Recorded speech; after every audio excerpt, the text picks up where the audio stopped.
What if I told you that this is your sign to leave him?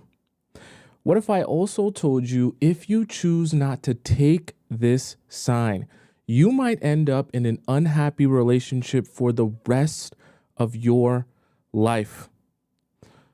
If that's not what you want for yourself and you want to be absolutely sure of what you should do, stay for today's show where we're going to be discussing how to know it's time to let him go. That way you can be absolutely sure that that man is the right man for you.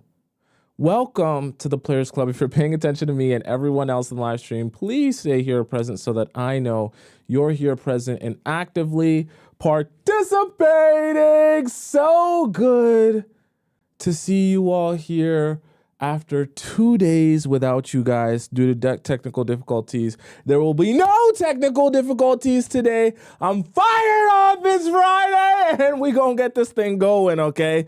No sound issues, no video issues, no nothing issues. We here for real today, okay? I'm hyped up. I'm ready to go. I got lots of energy today, okay? I spent all night and day making sure everything was good, making sure there was no issues, rewiring everything. We're good to go.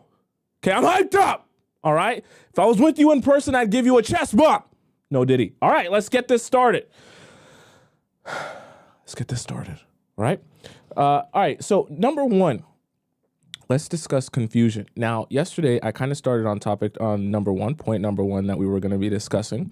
And I talked about confusion. Obviously, today we have no technical difficulties, so we'll be able to get a little bit in depth. Those of you that were with me yesterday, just take a second while I briefly describe this point, and then we'll move on to the other ones you haven't heard yet, okay?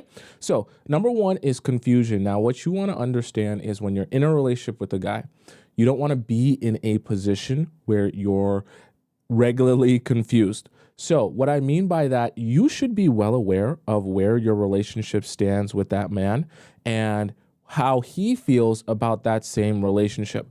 A lot of times confusion is not just saying, hey, I don't know if we're boyfriend and girlfriend or if we're just doing a thing or saying it's complicated. Confusion is also not knowing how that other person feels or would describe that relationship. So let me give you an example of how to know for sure if you're in a position where you are confused, okay? If I were to sit you down in a room with me, okay? No diddy, no weird stuff. Just me and you in a room having a conversation. We're friends. And I were to ask you, what is the status of your relationship with this guy currently? What has it been for the past couple of weeks or the past couple of months, right? And where are things heading in the next 3 to 4 months? And I were to ask you those questions to help get an understanding of what this relationship is with this man. And you answer those questions. Let's just say you say, oh, well, you know, the past couple of weeks we've been going on dates and things have been getting progressively more serious. And I've been seeing him and I've been spending time with him and me and him are getting really close. So in the next 3 to 4 months, I really foresee myself being his girlfriend and he's going to be my boyfriend for sure. Okay. Let's just say for the sake of example, that's your answer to that question. Then I sit him down, okay? The guy that you're talking to that you're spending your time with, I sit him down in the same room, you're gone now, and I ask him, what is the status of your relationship currently? What has it been the past couple of weeks or months? And where is it going in the next 3 to 4 months? If his answer is not similar to yours, meaning he says himself, yeah, we've been going on dates these past couple of weeks. We've been getting closer and closer. Things are more intimate. We're moving in the right direction. I like what I'm seeing from her. I think she likes what she's seeing from me. We've been spending more time together. And then the next 3 to 4 months, she'll be my girlfriend, or I'll be at least asking her to be my girlfriend. If that is not his own response out of his own mouth and his own thoughts, and your response is that you guys are serious, and his response is, maybe me and her, we're kind of friends and we're kind of chilling and, we're just hanging out, seeing where things go, right? If you guys have differing responses to where things are and where they're going to go and where they've been, you're in a confused state. Meaning you might think you know where things are going, but you and him are not on the same page as to where things are going, where they're headed, or where they've been. That is confusion as well. So if I were to ask you and put you in that hypothetical scenario in which I were able to talk to both you and him separately and ask you about the intimate details of your relationship, and you know in your heart of hearts that his answer would likely be different or very off or veer off in a different direction than yours, then you're in a confused state, in which case the answer is it is time to leave him, because you cannot be in a relationship that you consider a relationship and then the guy you're in a relationship with or you're talking to or is said boyfriend does not feel that that is his own title or that is what your relationship is at that current moment. Because if that's the case, then both of you are going to be moving in two different directions, not understanding where things are going because you don't even see them the same way. And some of you have been here before in this situation, even in a less hypothetical sense, in a more practical sense, where you might have mutual friends with the guy that you're talking to. And when you talk to your mutual friends, you tell them about your relationship with him and you talk about how serious it's getting. He's telling you he likes you, and maybe in some cases he's telling you he loves you, and you guys kiss on each other. You spend the night at each other's place every weekend, and you're talking about the relationship as if it's very serious. Meanwhile, when he talks to your mutual friends, he's talking about how casual it is. Oh, we're just friends. Oh, we just hang out every now and again. Very casual, very chill. No, we don't go out on dates. I just sometimes hit her up because I'm going to get something to eat and I ask her if she wants to meet me to get something to eat, right? And you guys are on two different pages. And then you hear from your mutual friends that, hey, the guy you're talking to says that you guys are just casually going out to eat, not going out on dates. And you're like, wait, what? I'm confused. And then you confront him about it. That's how you know you're in a confused state, okay? So that is sign number one. Now, sign number two, and I didn't get a chance to get into this yesterday, and I think it's so important for you guys to understand and hear from me because this is honestly a very big one that I need you to pay attention to, because for some of you, it's happening within you without realizing it. If you're in a position where you're dating this guy and you like him, or you think you like him and think you want to be with him, but you also find yourself fantasizing about being with other guys, then this is your sign to leave him. And let me get more specific about what I mean by fantasizing being with other men, okay? What I'm talking about is the desire to say, hey, yeah, you're cool and you're nice or whatever, but there's this other guy at my work or in my friend group or that I see on Instagram. And when I see that guy, I wish, or I wonder what my life would be like if I could be with a guy like that. Okay? Because the moment that you start fantasizing or feeling like, oh, yeah, I've got this guy right now and he's cool, but if I could be with a guy like that, oh my God, my life would be changed. My life would be awesome. My life would be amazing.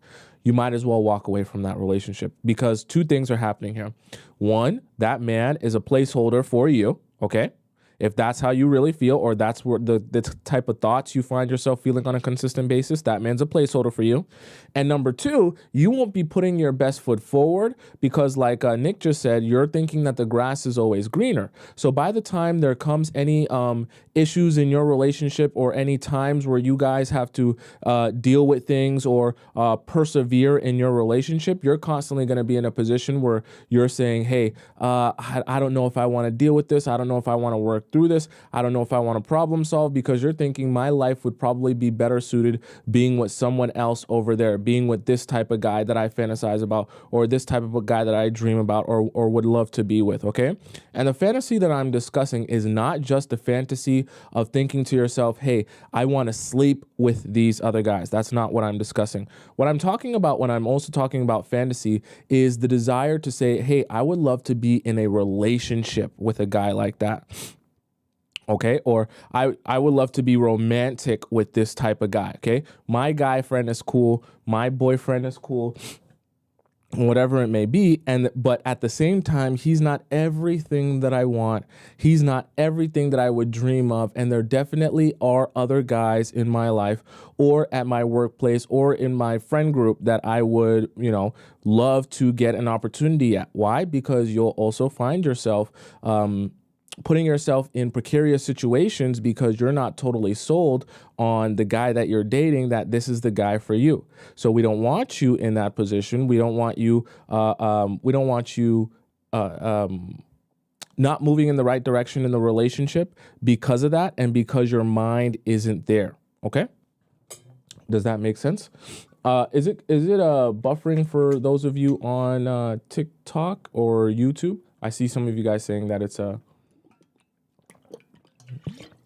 buffering there. That we get a chance to get through everything we've been supposed to go through this past couple of days, okay? So you don't want to be fantasizing about different men or being with different men or being romantic with different men, because that is your sign that the guy that you're with is a placeholder. And if you're with a guy that you consider to be a placeholder, then there's a high likelihood that you are with him and in this relationship because you'd rather not be lonely than you are in this relationship because you actually feel like this is the man you're looking for. Remember, I talk to you guys all the time about making sure you're writing down your list and writing down in your notepad or your Whatpad or whatever pad that you of the criteria and qualities of the man and the relationship that you want and you're looking for. That way you know it when you find it. If you're with a placeholder man and you're with a man just because you don't want to be lonely and just because you don't want to be single, then that's a problem, because you're not going to be mentally putting your best foot forward in that relationship, nor is that fair to you or him if you're with a guy just simply for the fact that you don't want to be lonely rather than being with that guy because you actually want to be with him, right? And so those are the things you have to be thinking about and prioritizing while you're dating men. Does that make sense? All right. So number 1 was confusion. Number 2, fantasizing. Number 3, okay, is asking for more. Now, what I mean by asking for more is if you find yourself in a situation where you're dating a guy and you're constantly feeling like, I need more out of you. I need you to treat me better. I need you to do more, for me. I don't get princess treatment from you like I want. I don't get compliments from you like I want. I don't get attention from you like I want. I don't get whatever it is that you're in need for. And you find yourself constantly asking him to put forth more effort into the relationship in order for you to feel like you're even in a relationship, then that's a problem. Because you can't be in a constant state of starvation where you feel like you're not getting enough and you constantly feel like you have to beg and beg and beg and beg and beg for him to give you more in this relationship. You have to be in a place where you feel abundance so that you can actually be in your natural feminine element. We can't have you in a position where you feel like, I need this and I need that and I need this and I'm not getting enough, because when you're starved like that, you're going to start getting into your masculine energy, chasing after him, trying to get him to do the things that you want him to do or the things required for him to actually be a good boyfriend. Okay, so let me give you a little bit more of a direct example of what I mean when I'm talking about asking for more. So let's just say, for the sake of example, you really want a guy who will like take you out places and all he wants to do is stay inside and do stuff. Okay. And you guys are staying inside. Maybe he'll cook sometimes. You stay inside. You watch Netflix sometimes. You stay inside a whole bunch and you're like, look, I feel like you're not putting in any effort towards our hangouts. All we do is stay inside and watch Netflix. All we do is stay inside and eat Uber Eats, okay? And so you're constantly asking for him to put forth more effort in terms of actually dating you and not just having you come over to his place casually.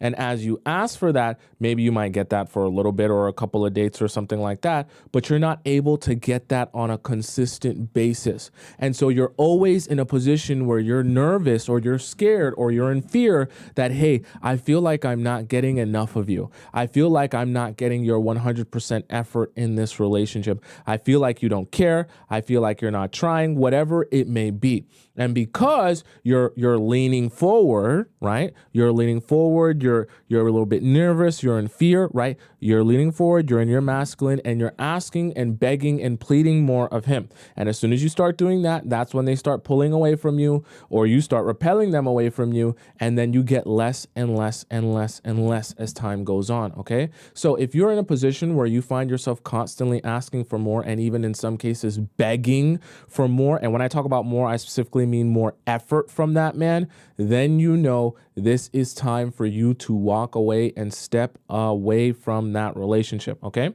Does that make sense so far to you guys, right? Do you guys have any questions about anything I discussed so far? I know I'm going a little bit fast today. I'm real excited, okay? Right? By the way, there's a difference between asking for more because he literally isn't giving you anything, and a difference between, wanting more just simply because he might have other things that he's doing, okay? When you find yourself begging for more because he's just not doing anything for you and nothing even for himself or this relationship at all, then you know that it's time to let this go, because some of you are in that position where you're constantly feeling like you need this guy to actually treat this like a relationship. If you're a guy and the guy that you're thinking of and you're wondering about if I should be with him is not treating this like a relationship, and you have to push him or get him hyped up or get him to actually get to where you need him to be mentally and emotionally, that's not the guy for you. Okay, I'm here to tell you that's not the guy for you, and that's not the guy you're looking for. You should not have to be pushing men and trying to get them to be where you need them to be emotionally. They should already be there, and you should be the one pacing the man that you're dating, okay? Meaning you should be the one saying, whoa, I know you really want this. I know you really want to build with me. I know you really want to, get to us dating and us being boyfriend and girlfriend, but let's take our time and let's actually get to know each other as much as possible, right? You should be the one pacing, not the one asking and in some cases begging for more. Let's go. So we had number one, which was confusion. Number two, we talked about fantasizing. Number three, asking for more. And number four, let's touch on an unclear picture. So this is actually going to be stop pooping time. Okay. And this is where we're actually going to have a conversation here. I want us to be very aware of what I'm going to discuss here. One of the biggest mistakes you can make when dating someone, okay? Stop pooping, snip your poop off, take your hand out of your pants, look at me in my eyes. One of the biggest mistakes you can make when you're dating someone is not realizing that you're here for a reason. Whether you're dating someone, seeing them, talking to them, whatever it may be. You are not dating people for fun, okay? Get that out of your head. Get rid of that. Rid yourself, wash that away from your mental. You're not dating people for fun. You're dating people to invest your time and energy into someone that will eventually be your life partner, that you can have children with, assuming you want to have children, okay? And that you can spend the rest of your life with. You do not want to be wasting that time invested in men that you are not going to spend the rest of your life with. Your whole goal and your mindset should be focused on, I only have a limited amount of my time and energy. I want to spend as much of that limited time and energy on the man that I'm going to spend the rest of my life with, and as little of that time and energy on the men who I am not going to be spending the rest of my life with. The reason I want to make that very clear distinction for you today is so that you can understand, if you need a man that you're going to spend the rest of your life with, a man that's going to be your husband, a man that's going to take care of you, a man that's going to be the father of your children, these are things you need to be answering for yourself as the relationship is going on. Is he the type of man that can actually fit this criteria? So what do I mean specifically? If you are dating a man and you are unclear about whether or not he would be a good husband or a good father to your children, and you're saying to yourself, I like him and I like spending time with him, but when I think about him being like my husband, he's not really husband material. Or when I think about him being a father, I don't know if he's got, the qualities enough to be a father. That's a problem. Okay? And that's one of the major problems that I actually want to touch on. It's going to be one of our main points today that I want to touch on, because this is one of the main things that a lot of you are missing, which is why you end up in a confused state with the guy that you're dating. Because rather than thinking, hey, do you fit husband criteria? Do you fit father of my children criteria? If the answer to that question is truthfully no, then why am I even spending my time or energy on you? And it goes back to my point earlier that I made about spending your time and energy on a guy or with a guy simply because you're lonely and you don't want to be single, rather than because that is actually the guy you're looking to spend the rest of your life with. Because if you see him and you say, nah, you're not responsible enough to be a father. You can barely take care of yourself, let alone take care of children. I can't imagine what it would be like if you had another human being's life in your responsibility. You can't even stick to planning a date at the correct time and showing up at the correct time for the date. How are you supposed to have children with me and actually be able to not just take care of yourself, but take care of yourself and the children and plan their days out, plan their schedules out, and be on time for them? You can't even be on time for yourself. How are you supposed to be my husband and put a ring on it? You don't even know, you don't have a career. You don't know what you want to do. You sit around, play video games. You're broke. You can't even put a free attention and free focus on our relationship, let alone putting focus on your career, right? And so these are the things that you have to start thinking about when you're dating guys. And for some of you, when I ask you the question, or do you really see the guy that you're dating or seeing as a husband or a father to your children? If your answer is no, or your answer is I'm not sure, then it's time to walk away from that man and that relationship. Because why are you spending your time and your energy on a man who you do not even foresee to be your life partner? If you don't foresee him to be your life partner, then do not waste your time and energy on that man. It's a very simple concept when we talk about it, but it's something that you're thinking of lastly when you're dating men a lot of the time. Because, of course, you want to think about your fun. You want to think about how things are going. You want to think about if you're having a good time. And a lot of times when you're solely thinking about your short-term happiness and thinking about how you feel in that moment, what you're not thinking about is, wait, but is any of this actually going somewhere and going in any particular direction? It's the exact reason why I tell you all, please, please, please be focused on making sure that you are intentional when you date men. Do not date men because you're bored. Don't date men because you have spare time. Don't date men because you don't want to be single. Date a guy because he's actually the type of guy you're looking for and the type of guy you want to spend the rest of your life with. Not just to fool around and mess around and get penetrated, okay? That's not what we want you to be doing with your time and with your energy, okay? So, number one was the confusion. Number two, the fantasizing. Number three, asking for more. And number four, the unclear picture. Now, do you guys have any questions about anything we've discussed so far? I'm still going to get into the rest of them, okay? Rosie says, it's because we believe it's easy to do so. Why can't men be mature and organized and with goals? Well, that's the thing. See, you're not looking for every man. And the truth of the matter is, I'm going to tell you this, the truth of the matter is not every man is going to be organized, have goals, be responsible. It's just not possible, okay? If every man was like that, there would be no problems in relationships and you wouldn't be here listening to me. The thing about it is there's very few men like that, but of course you're in the Players Club, so you all get an opportunity to snatch up those few men because you know what you're looking for. See, the issue is a lot of times if you don't know what you're looking for or you're not hyper aware of it, when you go out on dates, you'll date men simply because, you know, you have some fun with them instead of thinking about the deeper meaning or the deeper rooted reasons of why you're actually here.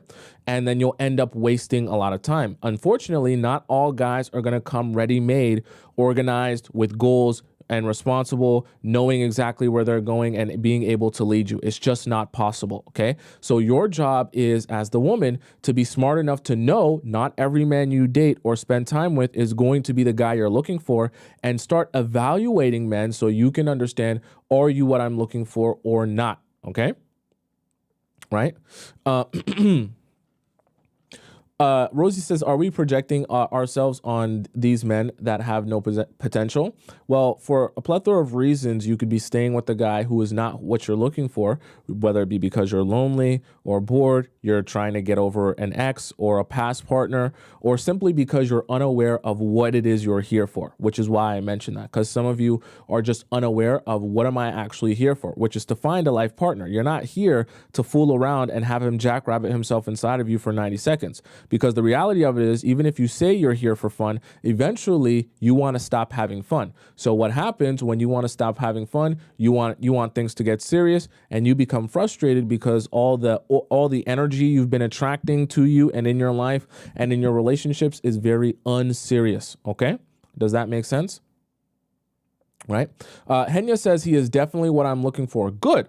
So this show is to help you understand what the criteria is you should be analyzing, and know to yourself, hey, okay, am I moving in the right direction, or is this the type of relationship I want? Or am I realizing, based on what the show was about, that actually all of this stuff that he's mentioning applies to me in some way, shape, or form?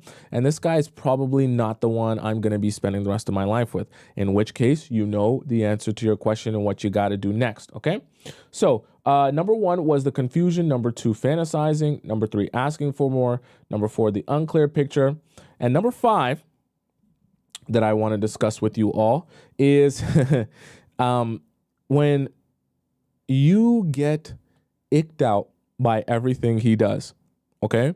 Now, there's a very funny scene in Love Island where Leah, or Lee, I think her name is Leah, and Connor are in a couple, okay? I'm going to just skim through this. You don't have to know Love Island to understand. It's a dating show. And Leah and Connor are in a couple. And Connor is essentially her rebound man after dating another guy, okay? I forget the guy's name that she was dating before. And while Connor and Leah are in a couple in this, dating show thing, and they are getting to know each other, right? Her ex-person was Rob. Someone said it in the chat, okay? And Connor and Leah are getting to know each other. She eventually realizes that she really, even though Connor's cool, Connor's awesome, he's nice, he's caring, he's everything that Rob, her ex-guy on the show, wasn't, okay? Great, he's awesome, right? Knows that he wants her, all that good stuff. Eventually, Leah sits down with her other friends in the dating show, right? Because they're all in one big group of people. And they step aside, and this is after like a couple of, I don't know, days or weeks or whatever of dating this new guy, Connor. And she sits them down and she's like, girl, I'm going to be honest with you. Connor's cool, but guys, I don't like him. And all the girls are like, oh my God, Lee, why would you? Because they all know what it feels like to get the ick from a guy, and you're just like, you know what? It's just not working for me, okay? I can't get there mentally. And it's funny, after Leah said that and to her girls, they understood. But Leah tried her best to make it work, but everything Connor would do, there was one time he was doing like a somersault. He was just being silly. And she was like, oh my God, why are you somersaulting? You're just so icky, right? And when you find yourself in that state where you're like, even just like watching the guy that you're with and you're sitting there on a date with him and all he's doing is eating, and you're like, look at the way he's picking up his fork. Oh, he's so gross. Or it just bothers you. It just irks you. And for some reason, even though he's not doing anything to upset you, it rubs you the wrong way. If you're in a situation like that mentally, you need to walk away from that relationship. Do yourself and him a favor and walk away from that relationship. Because some of you might stay with the guy that gives you the ick because you feel like, well, I should be with the guy like this, or I should like him, or I shouldn't be icked out like that. I should just get over it. But the problem is, as you continue to try to get over it, it just makes it worse and worse and worse, and you can't get over it. Okay, and sometimes it's just not something you can control. You can't always control your feelings towards or for someone. But what you want to make sure that you don't do is stay in a relationship with a guy simply because you're bored or you're lonely or you just don't want to be single, even though you know this isn't the man for you. and basically waiting it. Because what you're going to end up doing is you're going to end up waiting it out in your relationship with him while he icks you out, and you're like, I don't really know if I like him that much. And you're essentially going to be having him as a placeholder until the man that actually, gets you worked up, gets you lubricated, comes along, and then all of a sudden you have issues or fights with the man that you're with, and then now you go ahead and date the new guy, okay? Nothing wrong with having feelings and nothing wrong with realizing that a guy simply isn't for you. But the whole point of this point is that I want you to start getting more in touch with your intuition and get more in touch with how you feel. Because this is the problem that you're facing and why we're having this show and this discussion. When you start not being capable of understanding how you feel or knowing what you want or knowing, what your own genuine opinion or thoughts are, you stop being capable of being able to make decisions based on how you really feel. And instead, you allow men or your boredness or loneliness to dictate the decisions that you make. And you can't do that because allowing boredness and loneliness to dictate your decisions is not necessarily going to be in line with having happiness, okay? And like Kitty just said, you're going to live with a lot of regret if you allow your decisions to be made by you being bored, you being lonely, or you feeling like, hey, I'd rather be with the guy than to be with no one at all. That's not how that works. Okay. And we want you to have happiness in your relationships and in your life. And you can only do that if you're aware of how you truly feel and you're capable of being honest with yourself on how you truly feel and honest with other people. When you start getting good at being honest with yourself about how you truly feel and what you truly feel, then when you date men, you don't have to waste so much time dating them until it just doesn't work out. Instead, you can date men and very quickly be like, oh, you know what? I dated you. I realized you're not my cup of tea. I don't foresee you as a husband. I'm going to stop dating you.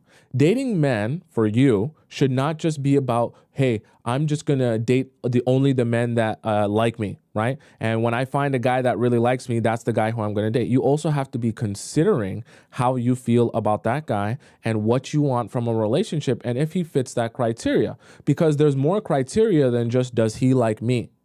Because when you're only thinking about, I just want to find someone that likes me, then you're in a pick-me-sha mindset. You're in a mindset where you're just looking for someone to actually want you. Instead of having the mindset where I'm looking to sift through all the garbage and all the mid-tier to find the high-quality gem of a man that I'm actually looking for, right? You want to be, you want to be a prize, right? And I know you do because that's why you're here. You want to be treated as a prize as well. So you actually have to have a prizes mentality. And what I mean by that is you have to have the mentality that everyone wants me. My job is not to find someone who likes me. They all do. My job is to sift through all of the junk to find the one that I'm looking for. They all want me. Right? And that is when you're going to be in your feminine energy, right? Because that's when you're going to be receiving men, receiving their energy, receiving their gifts, receiving their intention, receiving their actions, all of that good stuff. Instead of you saying, "Hey, guys, I've got the box for the Lolo. Who needs the box for the Lolo? I got the 99-cent box. Anyone that likes me, please let me know. I will gladly be at your service if you like me or want me. I just need someone to like." You cannot be in that type of energy. You will never be in your feminine by being in that type of state, thinking, hey, I just need someone to like me. No. You want to find out if you like someone else. And so that is part of our fifth point here, which is understanding, hey, do I get icked out by just you being you? Because if that's the case, then that's my intuition, my mind, my body, my soul, my spirit telling me that you're not the man for me. And if that's the case, that you're not the man for me, then I have to be honest with myself about that, not mess around and waste time with you or in this relationship when I know this isn't going to work out, okay? You have to become okay with letting people go that just aren't what you're looking for. Remember, I told you in the middle of the show that you're trying, in your quest to find love, you're trying to spend the least amount of time on and with the men who aren't what you're looking for, and you want to reserve all of that time and that energy for the man you are looking for to spend the rest of your life with. So you don't want to be in a situation where you're for long periods of time and long cycles dating random men who aren't what you're looking for and aren't what you want, simply because you're bored, lonely, or because you don't know what it is you're looking for. You want to make sure you're spending that time wisely, and as soon as you realize he's not what you're looking for, then you go ahead and you get rid of him, okay? Which is exactly what today's show was about, okay? So, do you guys have any questions about those 5? Number 1 was confusion. Number 2 was fantasizing. Number 3, asking for more. Number 4, the unclear picture. And number 5, getting icked out by him and everything he says or does. Does that make perfect sense to all you beautiful people? Dixon says, where can we see this list? This list is all available on my YouTube page. It's just above my head on the top right corner of the screen. You just type in my name, Tomisin Atobatele, on YouTube. I'm live there at the same time as I'm live on YouTube or on TikTok, and you can find all of the points that I gave in their detail on there, okay, in case you missed any of them, right?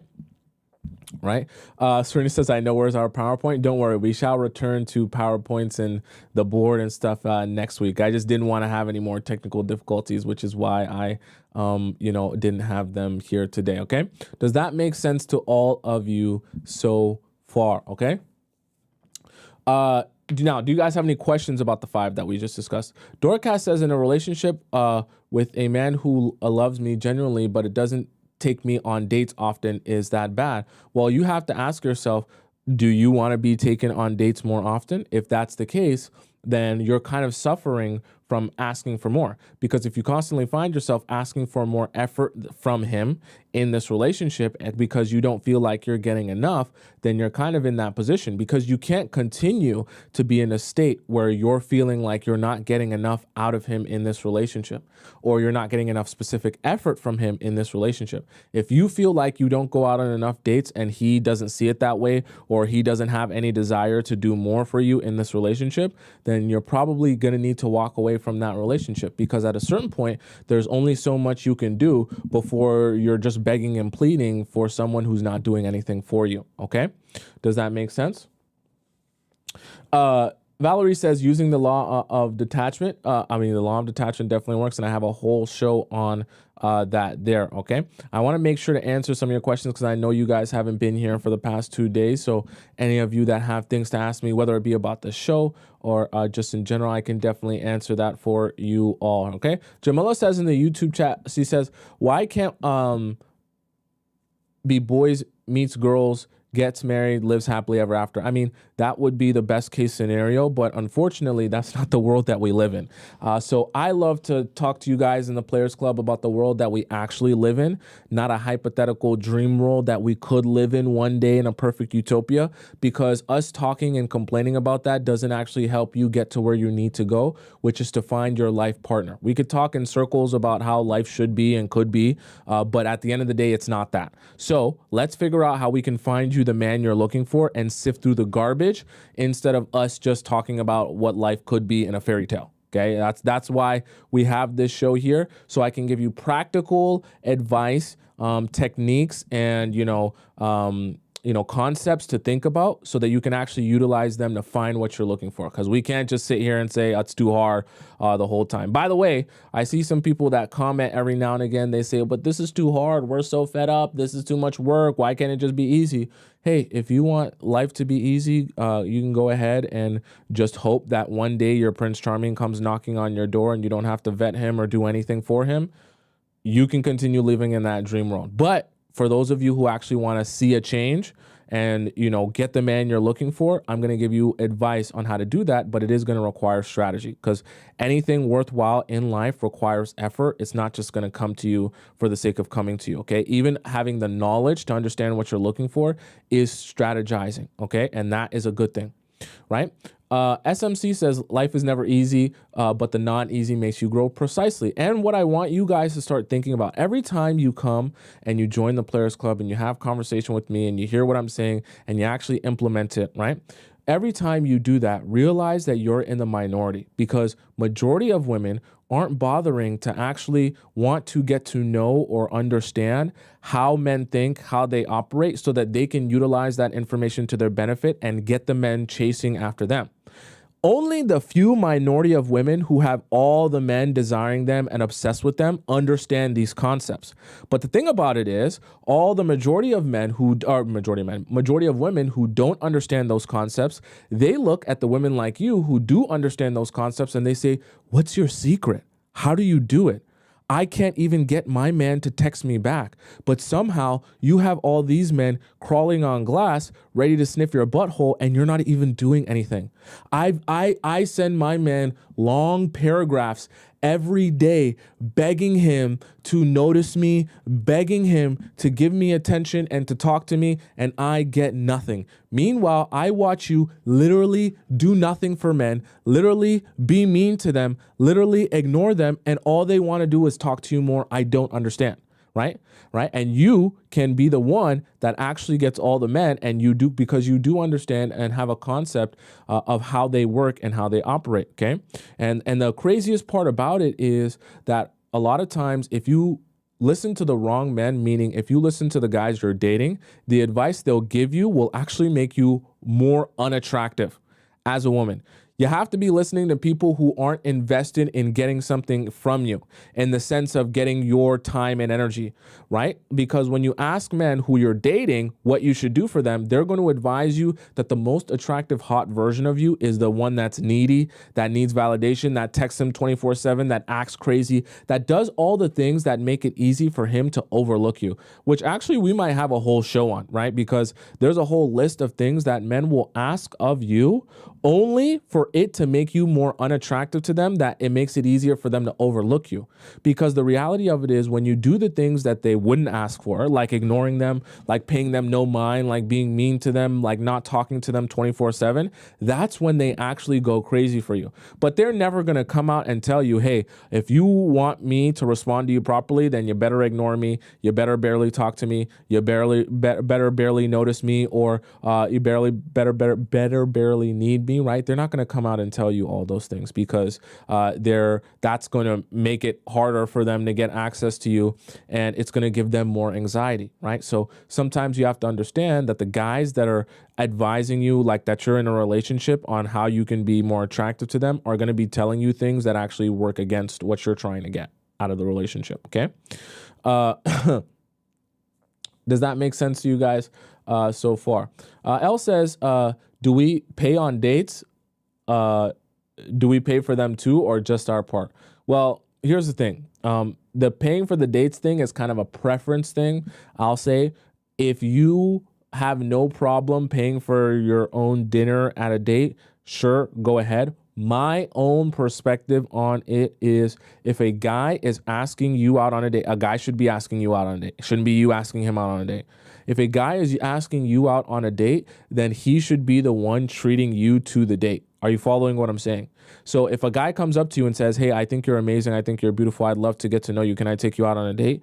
I think that inherently means he should be paying for that said date. Now, that doesn't necessarily mean he's got to pay for absolutely everything for the rest of time.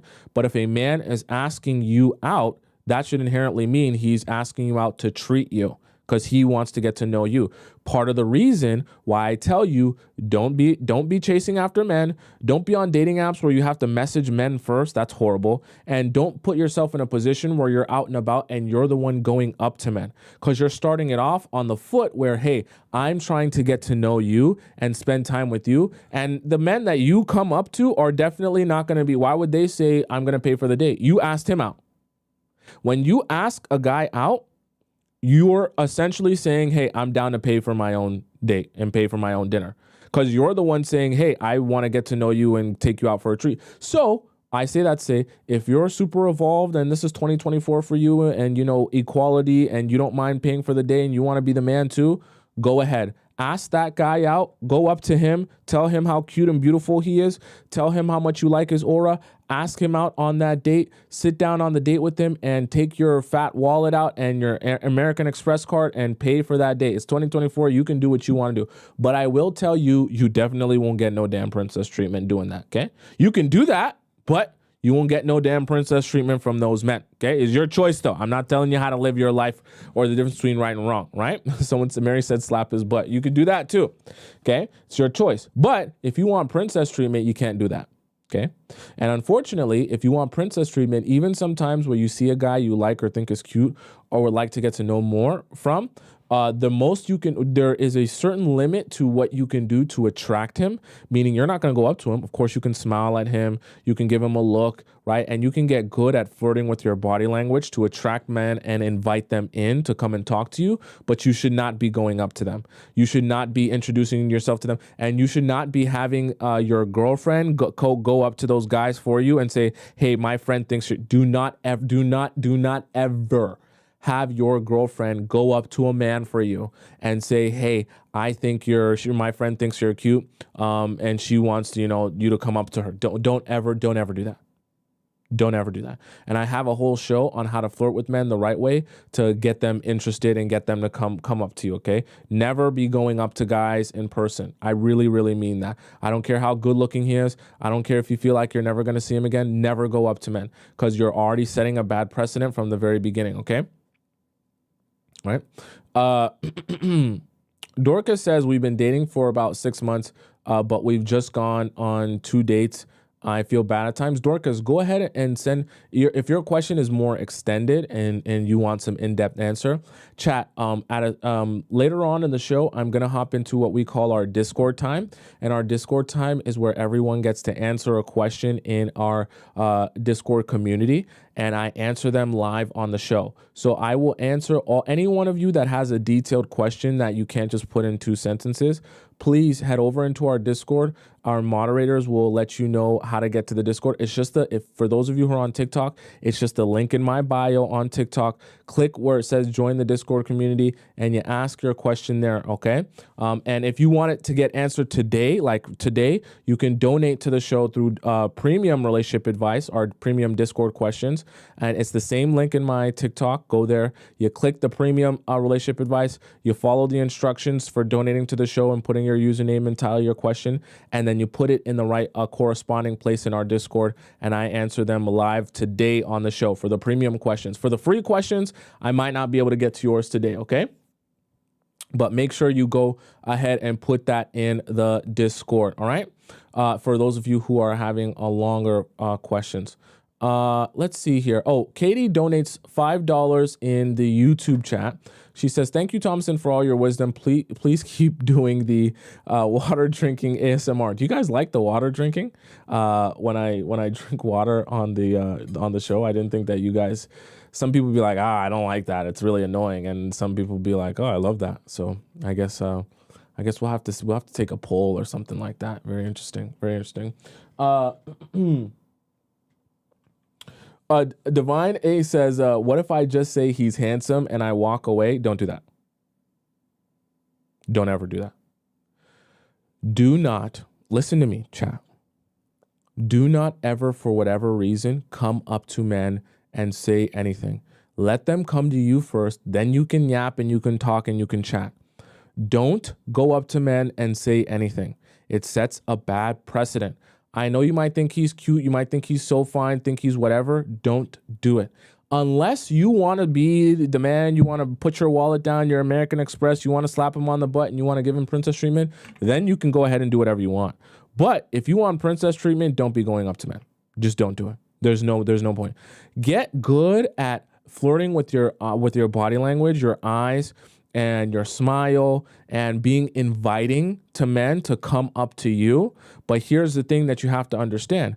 While you get good at being inviting the men to come up to you, not every man is going to come up to you. That's fine though, because what you want is to only be spending your time with men who have the ability and the courage to actually go after what they want. So once you give him the signals that you want him to come over to you and he still doesn't do that because he's too shy, good. throw him away. You don't even need to be bothering yourself with a man who is too shy or too scared to come up to a woman and talk to her because he thinks she's attractive and cute. If that guy's too scared to do that, don't waste your time, because you'll be having to beg him to do so much more in a relationship and to be a man in the relationship. So at the end of the day, you're actually saving yourself a headache by, you're saving yourself a headache by only talking to guys who come up to you instead of talking to guys who you have to go up to, okay?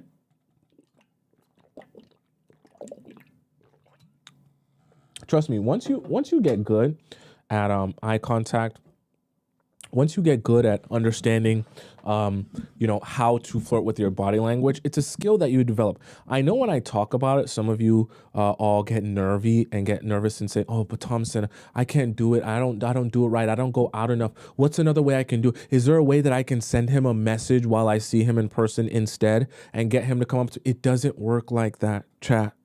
I love you and I care about you, which is why I have to be honest. It doesn't work like that, and it will never work like that.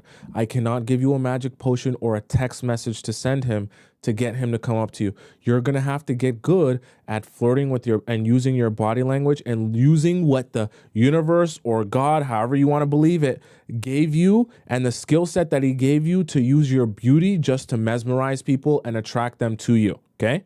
Use your aura to mesmerize people and attract them to you. You have that gift within you. Now, you can work it out the same way you go to a gym, you build your muscles, you work out, you get stronger, you get bigger, you get leaner. It's the same way you work out that skill.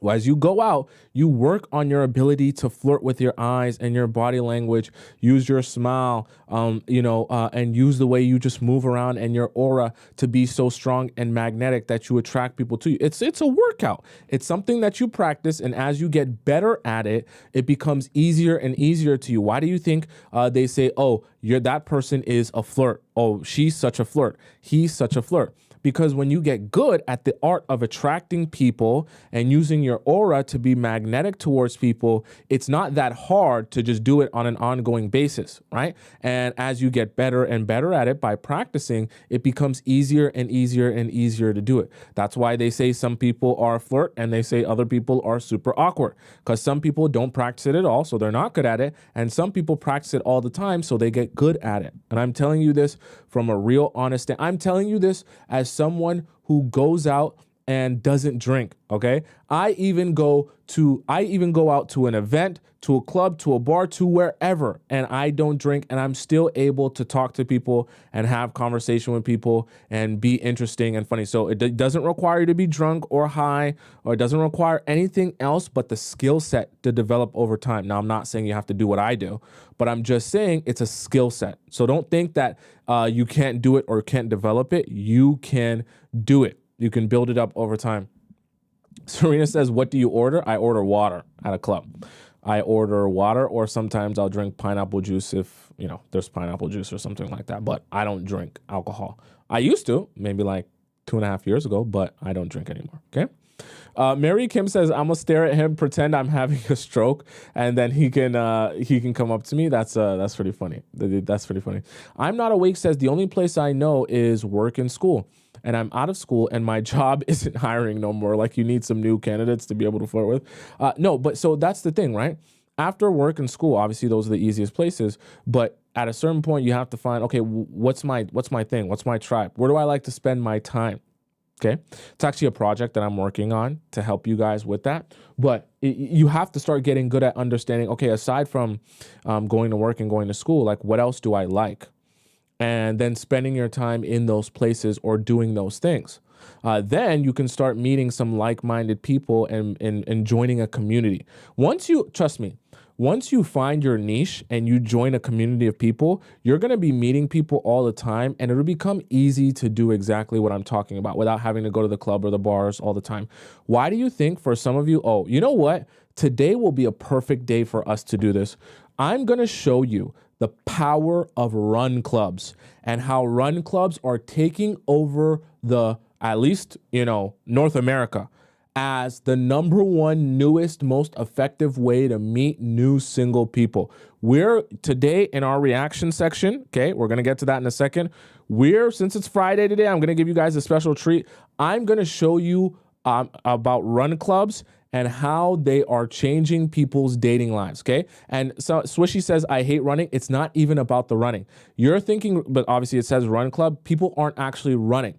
The run club is just a simple way for people to congregate, build a community, and meet other people. And in the process of that, obviously you're meeting a lot of single people, a lot of people that like to stay fit and healthy. Now, not everyone even runs in the run club. Some people walk. In fact, a lot of people walk. But the purpose of the run club isn't actually running. It's just simply for the community of people. We all meet up at the same place at the same time. Some of us run, some of us walk, some of us jog, and we all, congregate, meet up, and chit chat. You're going to see exactly how powerful this is. And I guarantee you, if any of you live an hour or less from a major city, I can 100% guarantee you there's a run club in your major city. And you're going to see how crazy this is of what people are doing here. Okay. Right.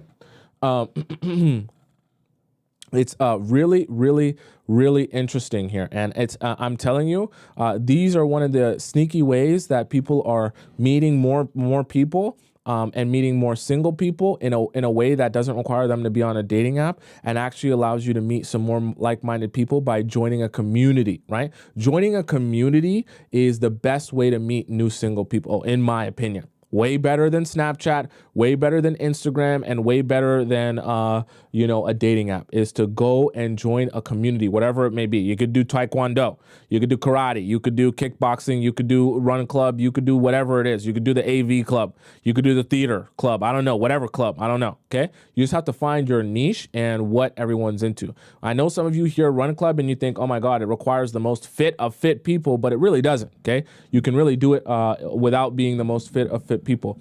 Also, thank you so much to, who was it that just donated a galaxy there on TikTok? Someone donated a galaxy. That was crazy. Oh, Dixon.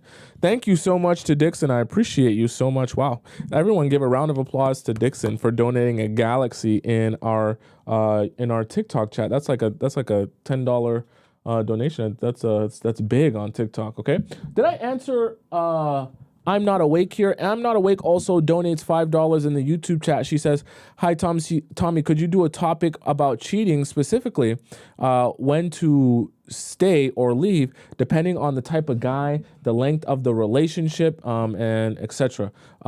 So are you talking about, when you should leave if a guy cheats? So if you find out that a guy cheats, your options are pretty limited there. And I say they're limited there because after a guy cheats, if he cheats and you find out about it through no reason of him telling you or bringing this to you, your options are pretty limited in the sense that if you stay, there's a more than likely chance you're going to get cheated on again. So there's not really much for you to do unless you want to continue getting cheated on, because there's a difference, though, between you getting cheated on and, let's say, he comes to you and he admits that he did something bad and wrong, versus you catching him in the act, or, figuring it out on your own, and then he's remorseful. A lot of times in those scenarios, guys aren't really going to make a change there. But sure, we can have that whole discussion one day. I'll put that on the docket of things to discuss. Okay.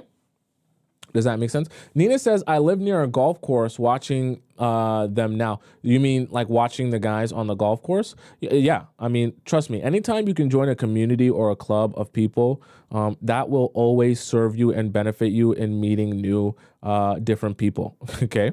Right. 100%. Right. SH says, how can you trust a cheater? I would say leave. I would say leave as well. Right. But obviously, there's some, circumstances, but I would say for the most part, leave as well. Right. Let me see here. Let me scroll up a little bit. I want to make sure I get to a lot of your questions here. Okay. My name says, he asked me on a date, but told me to be reasonable with the cost because he ain't rich. I mean, fair. That's fair. If he's asking you out on a date and he's saying that, hey, I'm going to spend my money, but, I'm going through a rough time here. I can't, go crazy. Fair. Not everyone's going to be in a different situation. The intention is there. That's better than nothing. Okay. Having intention is better than having a man who doesn't care at all or is rich but doesn't show any intention towards dating you. Now, it's a preference thing if you don't want to be dating a man who's broke or a man who's, struggling financially. Honestly, if I was talking to men, my advice to them would be before you start dating, get your money right.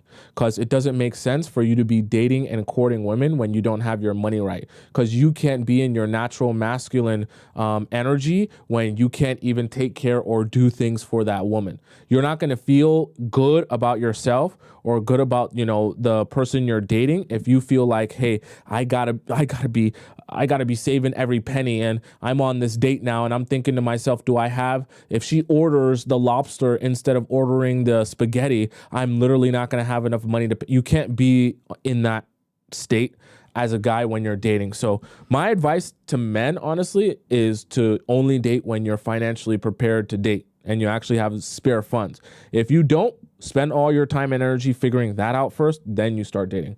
Unfortunately, not every man is going to do that. But my advice to you is, if you start dating a man who hasn't done that, be aware of the fact that you're going to face a lot more problems, and you're going to have to figure out a lot more in your relationship, because he's not going to feel good. Honestly, men aren't going to feel good about themselves if they can't do what is supposed to be natural to them, which is take care for you and provide for you.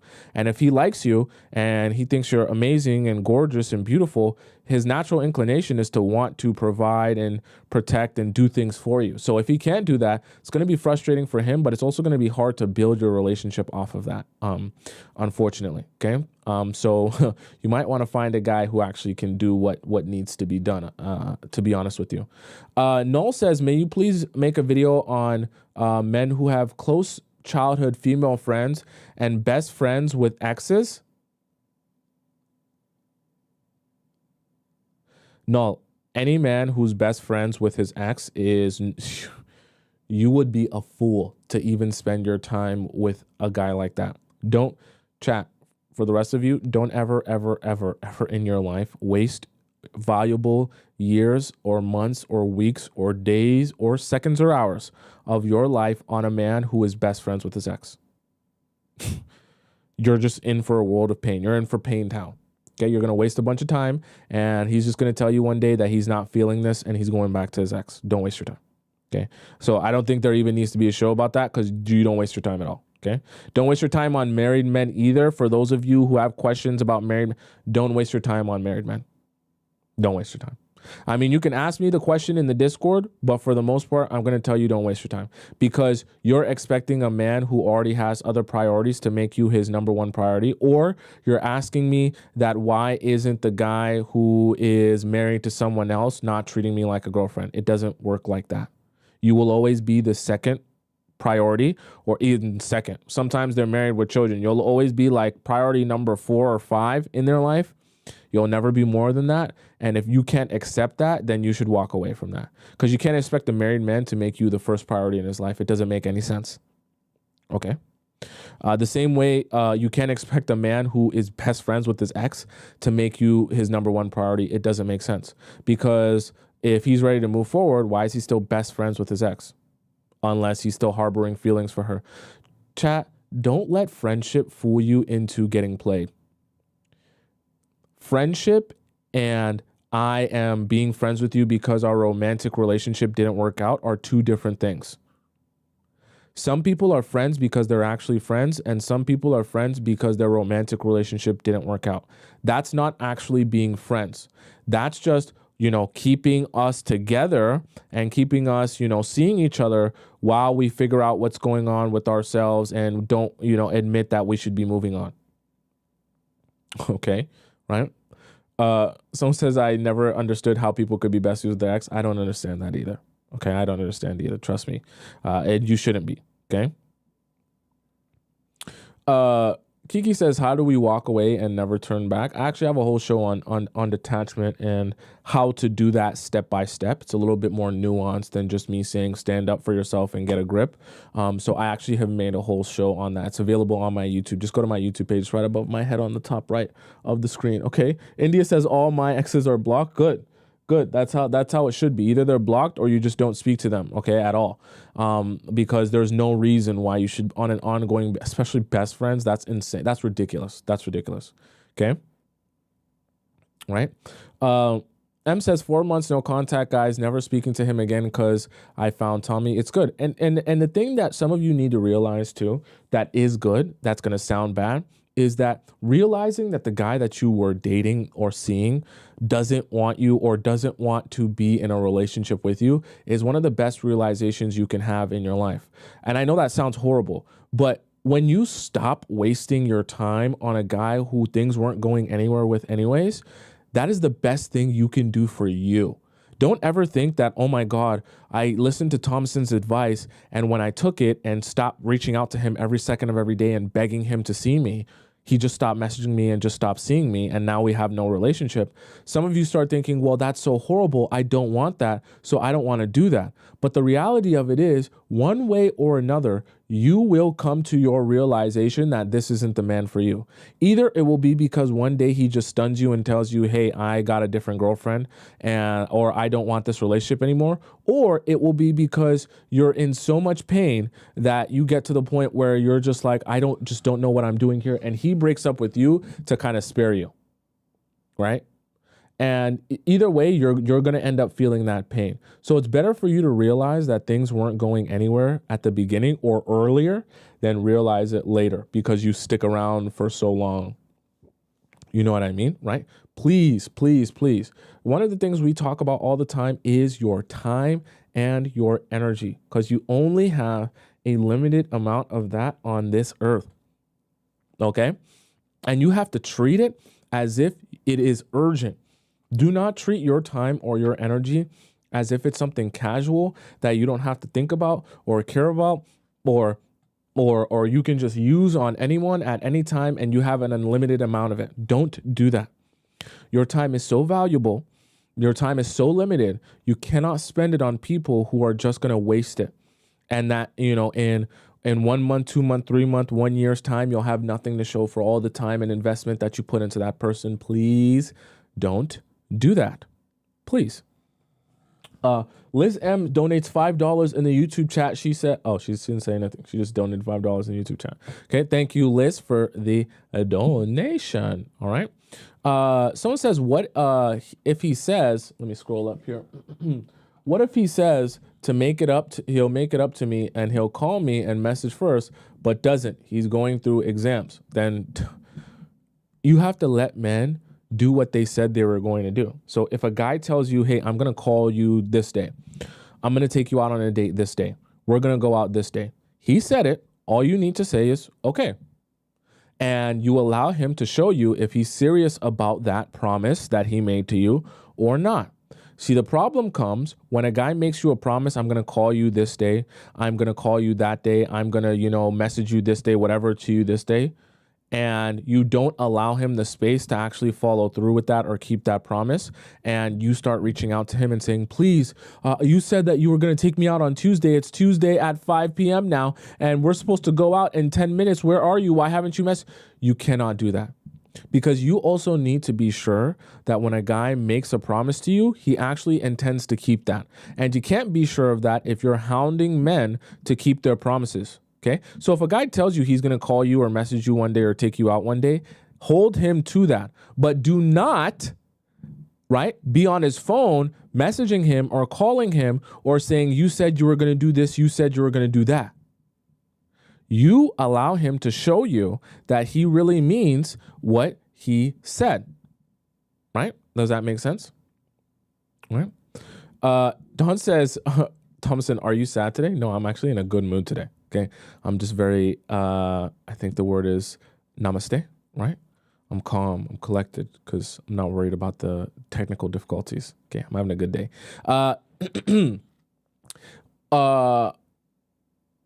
Someone says, what if he says he's being stingy? Okay. So then you be stingy with your time and energy too, and don't spend it on him. Nice and stingy. Everyone can be stingy. Listen, If a man is too stingy to do anything for you, like spend time with you or spend money on you or just do anything for you in general, you be stingy too. Spend your time on yourself. Or with a man who actually is generous. And I don't just mean generous with his money. I mean generous with like actually wanting to do something for you. If a man is like so like, oh, I don't want to do, I'm so red pill, I don't want to do anything for women because that's simping. Okay, cool. So then you be single forever. Trust me. Don't trust you, me. Okay, me and you, we have a little secret here. Let the red pill men who don't want to be simps, let them do what they want to do. Don't argue with them. Don't fight back with them. Don't try to convince them that your way is the way and they're wrong. Let them go about what they're doing. Eventually they'll realize they're in a room full of men, right? Just staring at them, all flexing their muscles, circle jerking, saying, we're so hard and red pill. It's fun. It's fun for a couple of months. Then the years go by. Then you're old and you're still in a room full of men saying, we're hard men, we're not simps. And then some of the men start saying, yeah, we're not simps, but like, are we, like, we're all bros here. Like there's no girls going to be here at all. Can't we invite at least a few girls? No, bro, we're not simps. We're just going to sit here with the boys.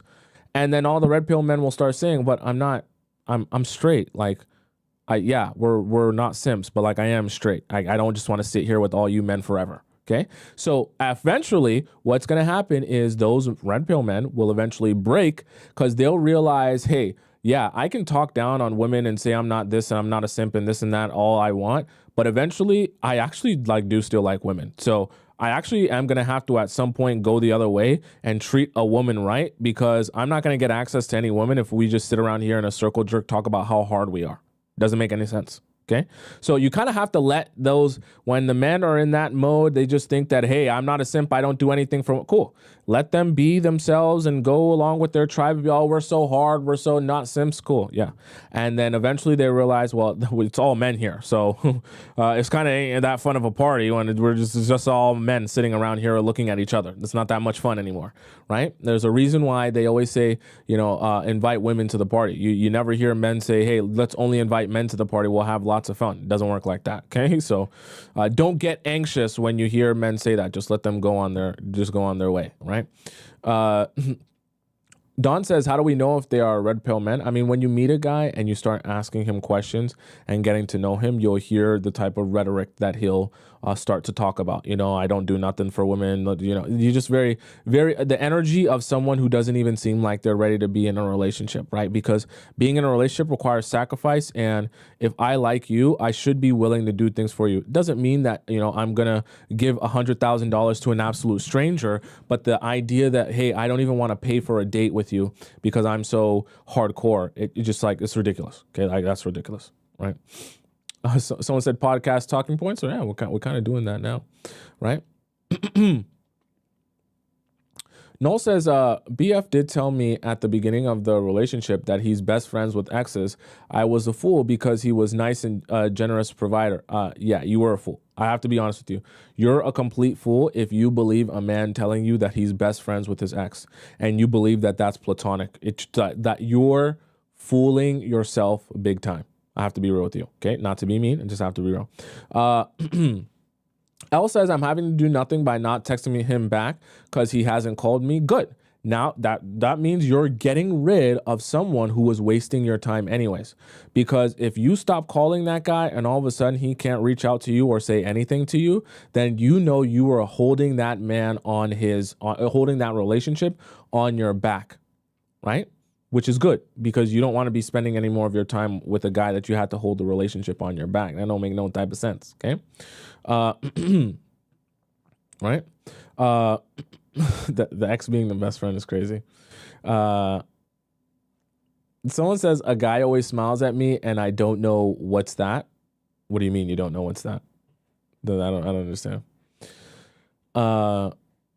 Mono says, what do you do when a best friend who is married tells you he developed feelings? Tells you that he developed feelings for you, you do nothing. He's married. Chat, don't waste your time on married men. Married men will literally have you waiting hand and foot for absolutely nothing. I promise you. Any of you that are in a current situation where you're dating, seeing, or thinking about dating or seeing a married man or a man in a relationship, don't waste your life. He'll tell, I help hundreds of women with their relationships in private advice, on the Discord, on the show, and we talk about it here. I'm telling you right now, I've helped hundreds of women with married men situations. They always say the same few things. I'm about to get a divorce.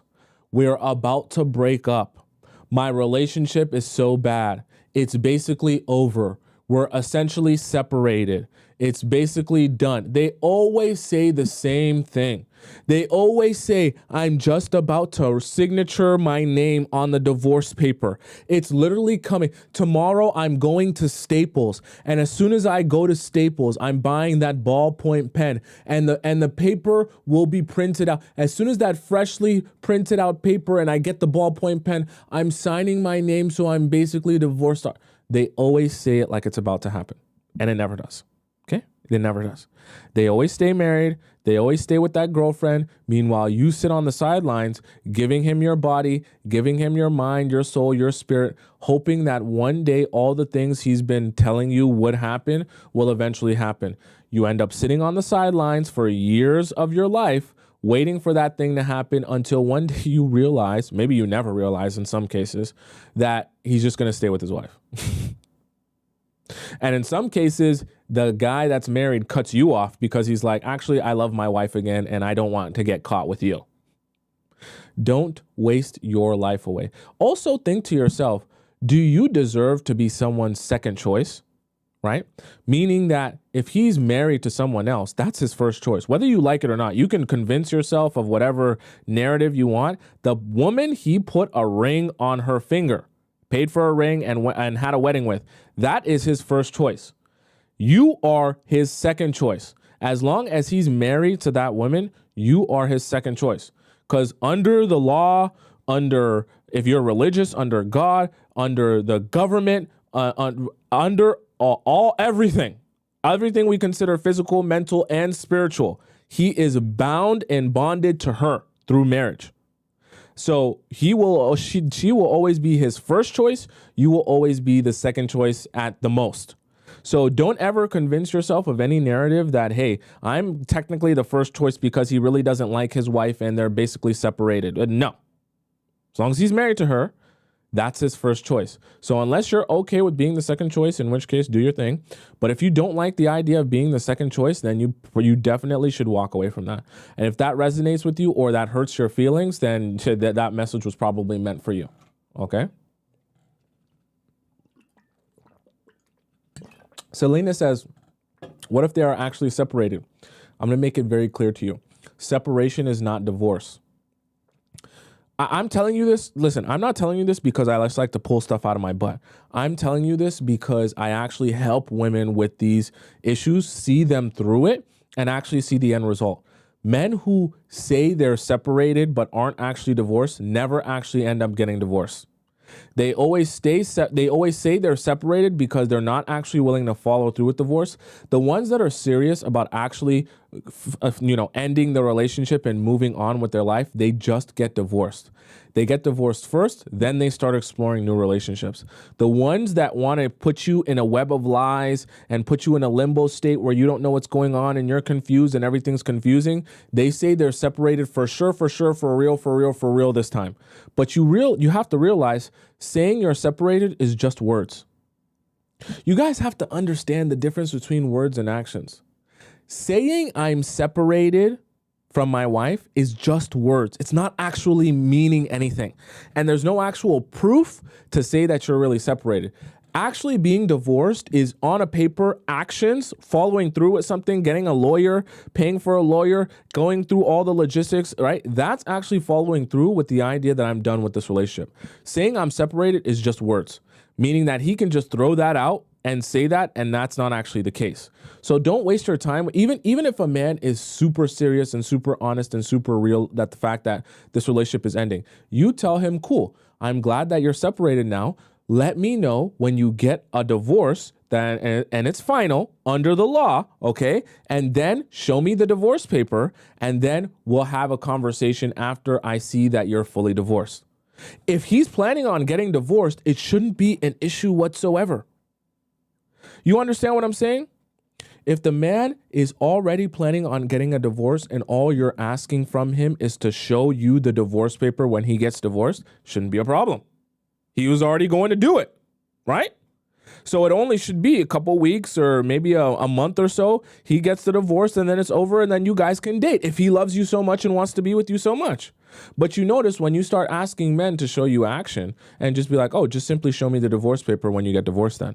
And then he says, but no, the divorce, it's going to take a long time to settle all these issues and take care of this and do that and put this here and this house in her name and this. Oh, so then you're not even ready for a relationship then. Perfect. Let me know when you get a divorce because then I'll know you're ready for a relationship. If you still have to figure out this house situation and this arrangement here and the kids here and the school here, all your energy and focus needs to be on that and figuring out that situation. Until you figured out that situation that requires your attention and focus, you're not even in a position to be dating. So you have to understand your answer works either way. Whether they say, oh, the divorce is going to take a long time. Okay, so then that divorce requires all your attention. And if they say, oh, well, it's not going to take a long time, but I am basically separated. Oh, okay. So then get the divorce final and then we'll have a conversation. Simple, right? You see, when you make things very simple and you boil them down to their root and you actually make them make sense, you will realize the lies and the maneuvers that men are making because they'll try to talk their way out of something that's very logical. If it doesn't take a lot of time, get it done real quick and then we can date. If it's going to take a lot of time, then you're not even ready to be dating anyways because you're having something that's going to take a lot of your energy. Simple. Why date me when you have an ongoing situation that's going to take up so much of your focus? And if you do want to date me and you can do that and you can get a divorce very quickly and easily and simply, then why not just do that so that you're in the clear? Make things very easy for yourself, okay? Obviously, we have this show and we have discussions here. So it makes more sense when I'm talking to you about it because, it's a Friday afternoon and you're not in love with me. But I want you to give you this advice so that you can start hearing me in your mind every day when you go to bed, when you're in the shower, when you're on the toilet, right? That you can start remembering everything that I'm saying and seeing my face in your mind all the time. That when guys start telling you BS, you'll be like, oh no, honestly, that doesn't make any sense. And I know it doesn't make any sense because I actually went through the logic of how it doesn't make any sense. And then when you get really smart like that, guys start to fear you because they realize they can't pull the wool over your eyes. See, you were in a position of weakness before you had a lot of knowledge. Those of you that have been in the Players Club for a long time, the amount of knowledge you gain makes you so much more powerful because it makes it so much harder for people to convince you of BS.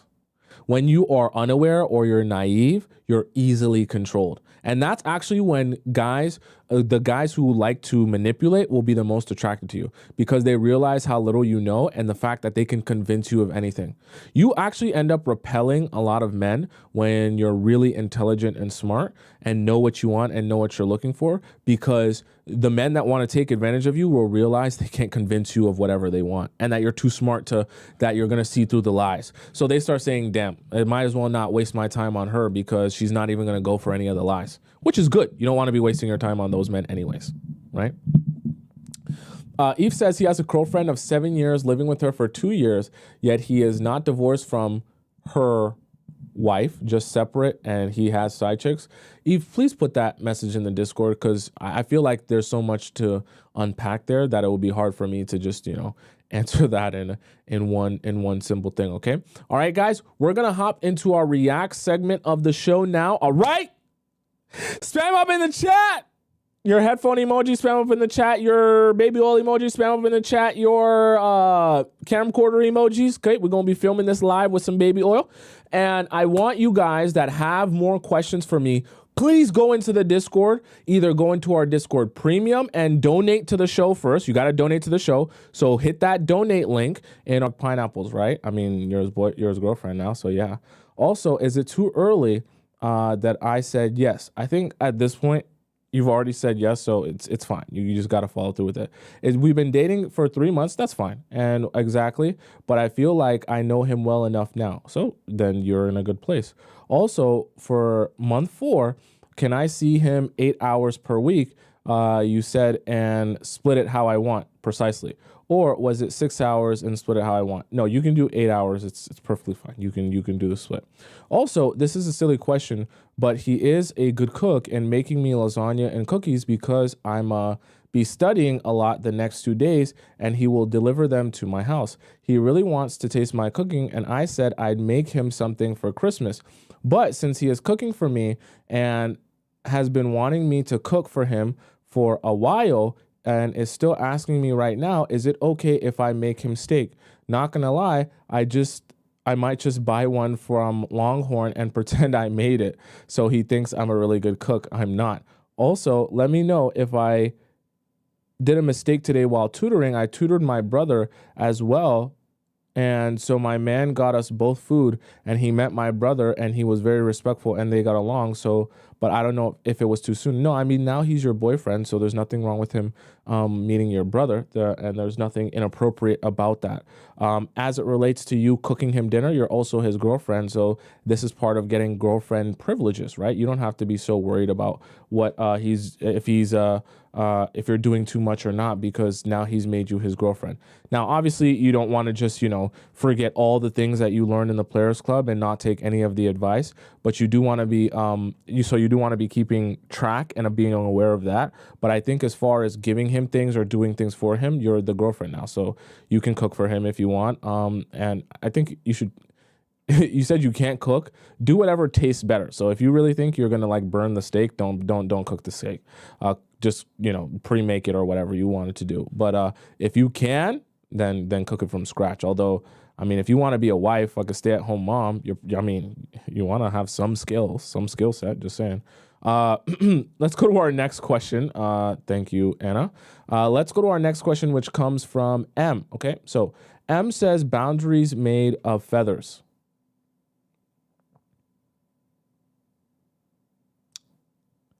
Hi, Tom. My name is Maya. I'm 32 years old, and I have been on and off on a situationship with a half-at man who's 37 years old.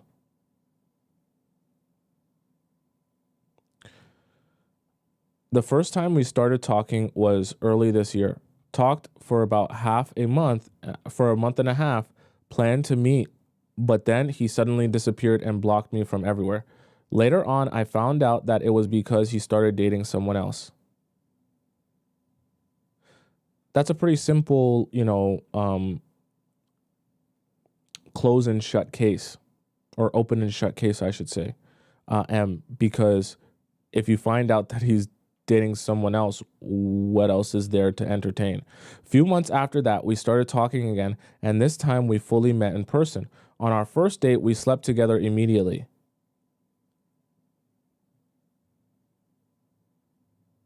That time, I thought he is going to stay the night, but he immediately left claiming he had an emergency at work.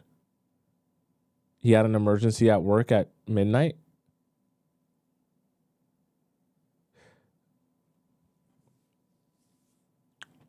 This is a premium question. I thought that it was I thought that it was BS, but I gave him a chance. What are you saying? So this is after you found out that he was dating someone else. You gave him another chance.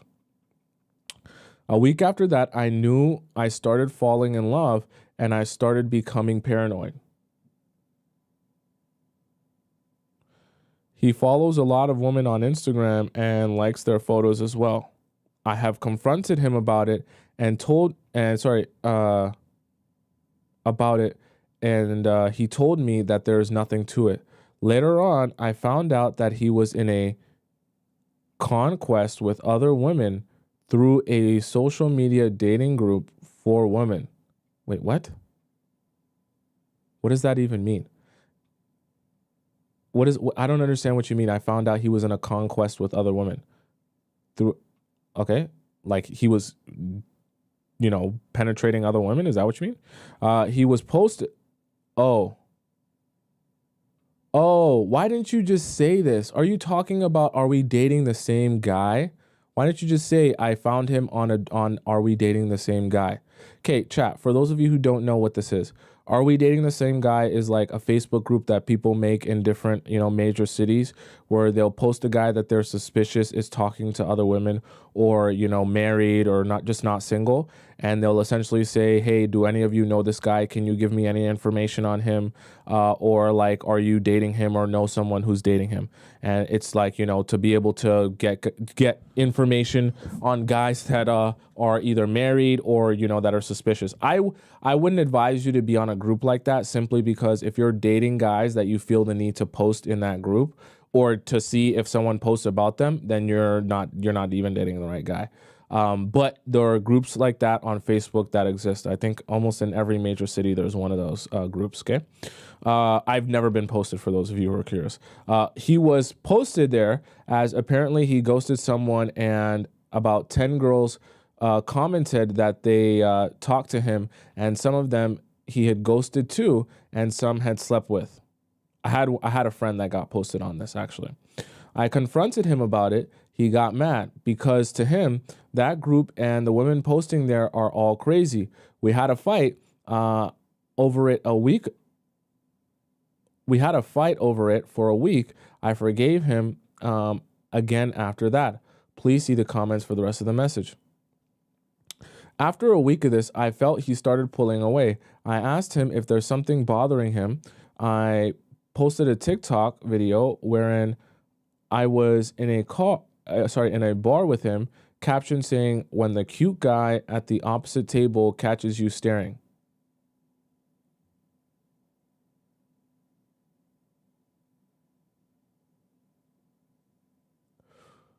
Are you saying you posted a TikTok video? You were actually in the video saying this?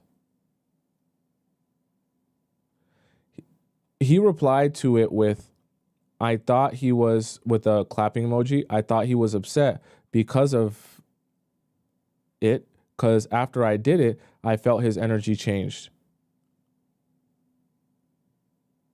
He never replied. I bombarded him with text.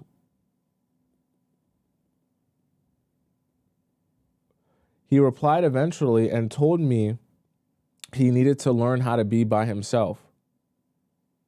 I called it BS.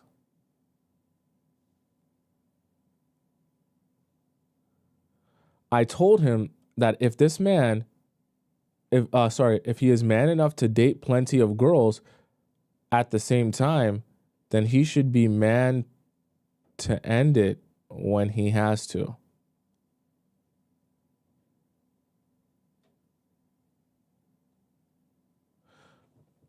What's your end goal here? What's your end goal here? Chat, sometimes I think that I don't understand sometimes the messages because I think maybe it's because I'm a man. Can all you beautiful women souls explain to me what is the end goal here?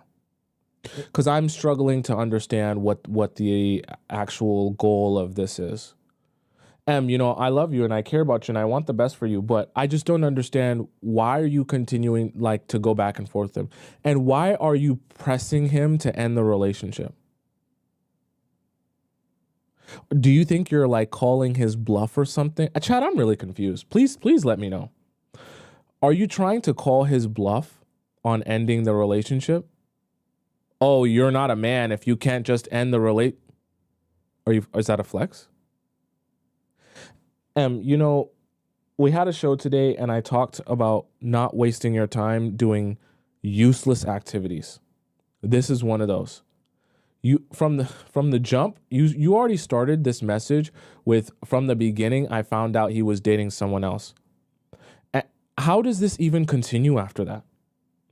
And now you're trying to call his bluff on his manhood because he won't end the relationship. I know he has a girlfriend now and he's been being a coward and a liar for not admitting the truth. I miss out on a couple of days and you guys go insane. Boy, oh boy. Let me take a lap. I It's a couple of days goes by, and all of a sudden, you guys lose your ability to think straight. In what in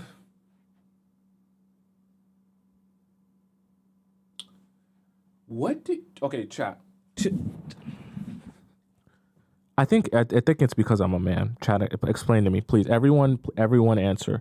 Please explain to me the logic here for the women, because maybe you understand the logic here. Why would M tell? He already knows he has a girlfriend. You know he has a girlfriend. Why are you telling him he's being a coward for not admitting the truth, as if that's like what is going to change there? Please, M, what is your goal? You're calling him a coward for what?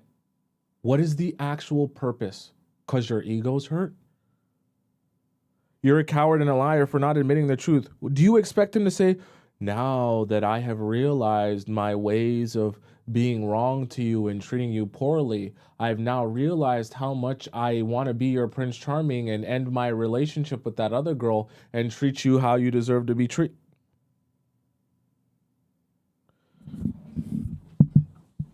I'm not saying that you're wrong for him for calling him out on being wrong. But what I'm saying is, what's the point? Even if he says, yeah, you're right, I treated you horribly. Cool. What do you get from that? It's not like you're going to be with him. And honestly, like truthfully, it's not like he was ever going to apologize to you. It's not like he's going to say, oh yeah, I was totally wrong and I should have done better. So like, what are you doing there? What's even the point of wasting your energy? Why are you wasting it? Why are you wasting it? I told him he doesn't need to worry about telling me the truth. So why'd you bring it up? And I'm not going to post him on that woman's group. So why'd you bring it up? Chat, please explain this thought process. I need all of you to explain this thought process to me. He later on admitted that he didn't meet someone. Okay, you already knew that. Apologized and admitted that I deserve to know the truth. Okay, you already knew that. He specified that his new girl knows and saw the post about him.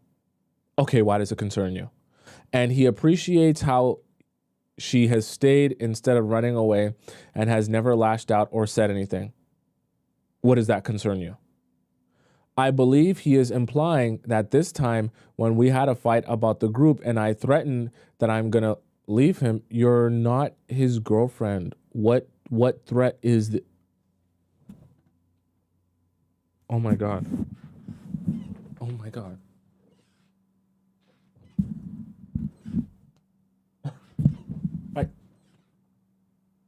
Oh my God. I think you might have lost it. Do you think you're his girlfriend?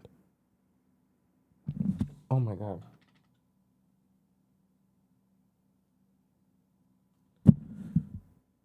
Why are you talking about... Oh my God. I think I'm losing my people. I was gone for two... I think I might need to have a weekend show. I think so. Because clearly if I'm gone for too long, things start going wrong. Why do you think that why do you think there's a threat to you leaving him? You're not his girlfriend. In what world is there a threat to you? Oh my God. Oh my God. You need to watch me every day. You are nothing to him. Why do you think there's a threat in you leaving? I told him that I have stayed too and given him plenty of chances. Oh my God. Yet he has never chosen to be with me. You didn't actually say this, did you? Please, send me a follow-up message saying that I didn't actually say any of this. I was just exaggerating for the story. I just needed a reassurance. For what? He's not your boyfriend. Why do you want him to reassure you? Which he never gave.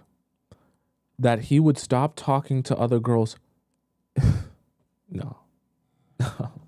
No, no, no. No, no, no, no, no, no, no, no, no, no. What are you talking about? What are you talking about?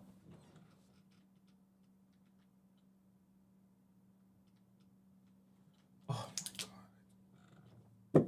I don't understand. Kat, please explain to me, why is she talking about him talking to, he has a, have I lost it? I think I'm going crazy. I thought this message started off with he has another girlfriend. Why are you talking about him stopping talking to other girls? I could never ask him to, because he has to do it by himself. I don't know if I'm going to be able to get through this whole message. I don't know, chap. I wasn't prepared for this. Same way as he stopped talking to me now and he has found someone. It was just his choice to be with her. It doesn't matter if she accepted that he is a player or not.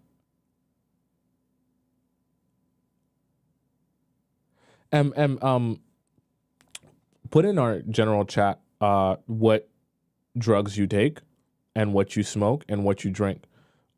Anything actually that you've consumed in the past 2 months, put it in our general chat, because I want all of the rest of us to avoid any of those substances, please.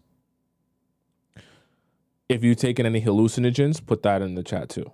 I want everyone to avoid those. He only just said, that's not what he meant, but okay. What does he mean then? It was obvious that he is trying to make me feel guilty for reacting harshly about his past games. I know he is not ever going to make me his girl anymore because, of course, he already slept with me. Or maybe also he's not going to make you his girl because he has another girlfriend. Am I going crazy? I think I need to go to the doctors. I think I've been staring at computer screens too long and fixing, all technical difficulties for I think my brain is not firing properly. Why are you saying whatever? Especially I have told him that I would not sleep with him again unless we become official. I think I lost it.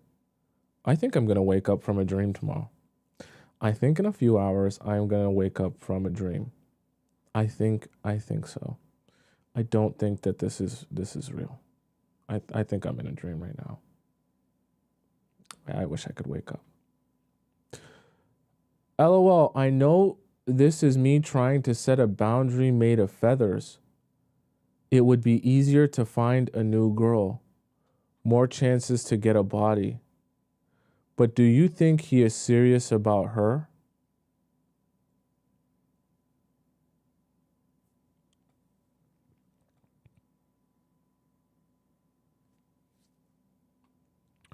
Tomisin, sorry for the long story. I just want to know your opinion. Do you think it's my fault that I have expressed anger or disappointment with him when I knew about his past? The group, him cheating, and etc. Thing is, I stayed with him through it all, yet never had a thought of making me his girl. Is he right? And if I had never said anything, he would want to be with me?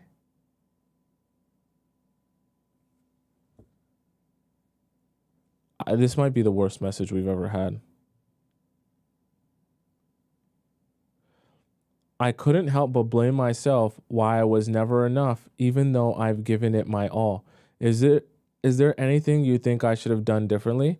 If I had a chance to rewind everything over again so that if I ever meet another man like this, I know what to do. What do you mean? How can you end the message with if I ever meet another man like this? What was the man that you met?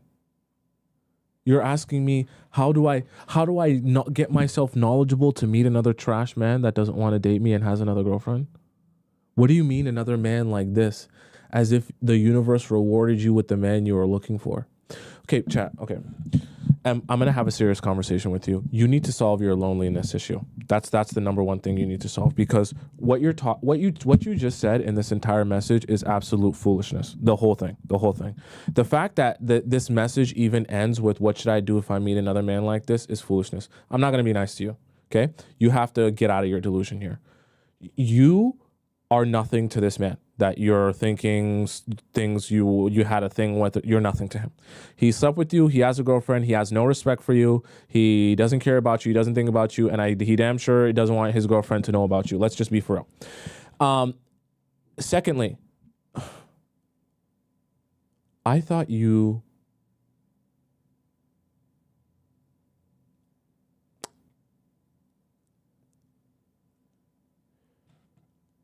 can't still be doing this at your age. I'll just say that. You can't. You don't you have to become very stingy with your time.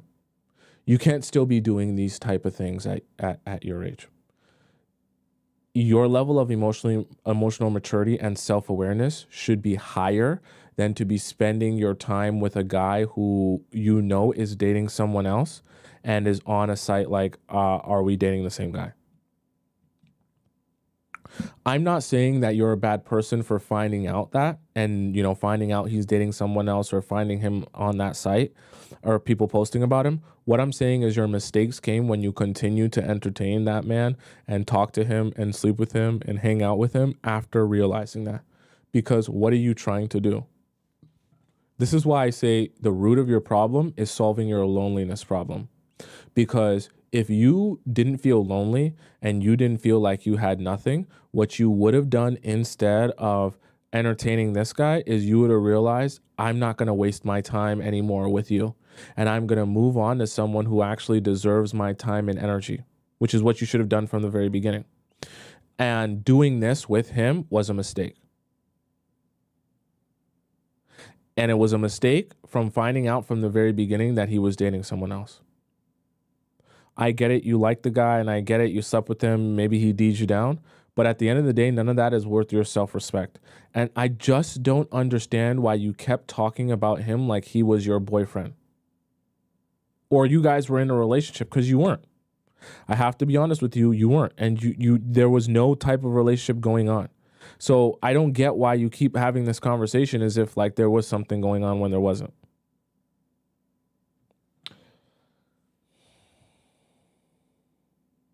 This is very sad for me. Okay. I need you for a couple of months to just be single. I don't think that you're yet ready to date people, because right now you're putting too much of your happiness in dating someone. You need to scale that back, and we need to find what your happiness is outside of dating someone. Because if you're allowing things like this, it means that you're so void of happiness in your life that you feel like this is the only way to get that. We got to undo that for you. Then we need to realize that in your future, when you date guys, the first time you hear something like this, you end the relationship. You shouldn't need to hear something 3, 4, 5, 6 times. And you also should have more self-respect for yourself than to sit around and be someone's second or third decision. It's not even like he's just dating you, he's dating you and like 3 other girls.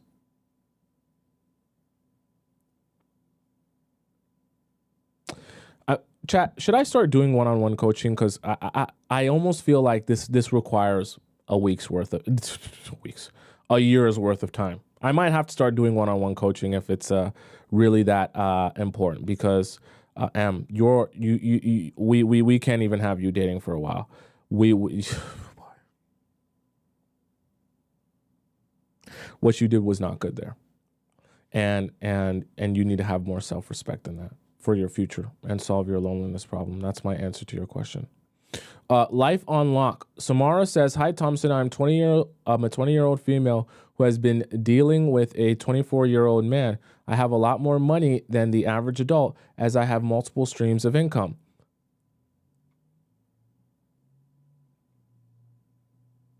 Who are you? Oprah's daughter? And I have been saving since I was the age of 16. Okay. I am looking to date up because the men my age are nowhere near my level of financial or emotional stability. I mean, yeah, I agree. And I have played commitment games and have played commitment games with me as well as traumatized me greatly. Where they've already traumatized you at 20? Whereas older men can be my weakness at times. When we say older, how old are we talking? When they behave and can provide security, we met at a restaurant 3 months ago.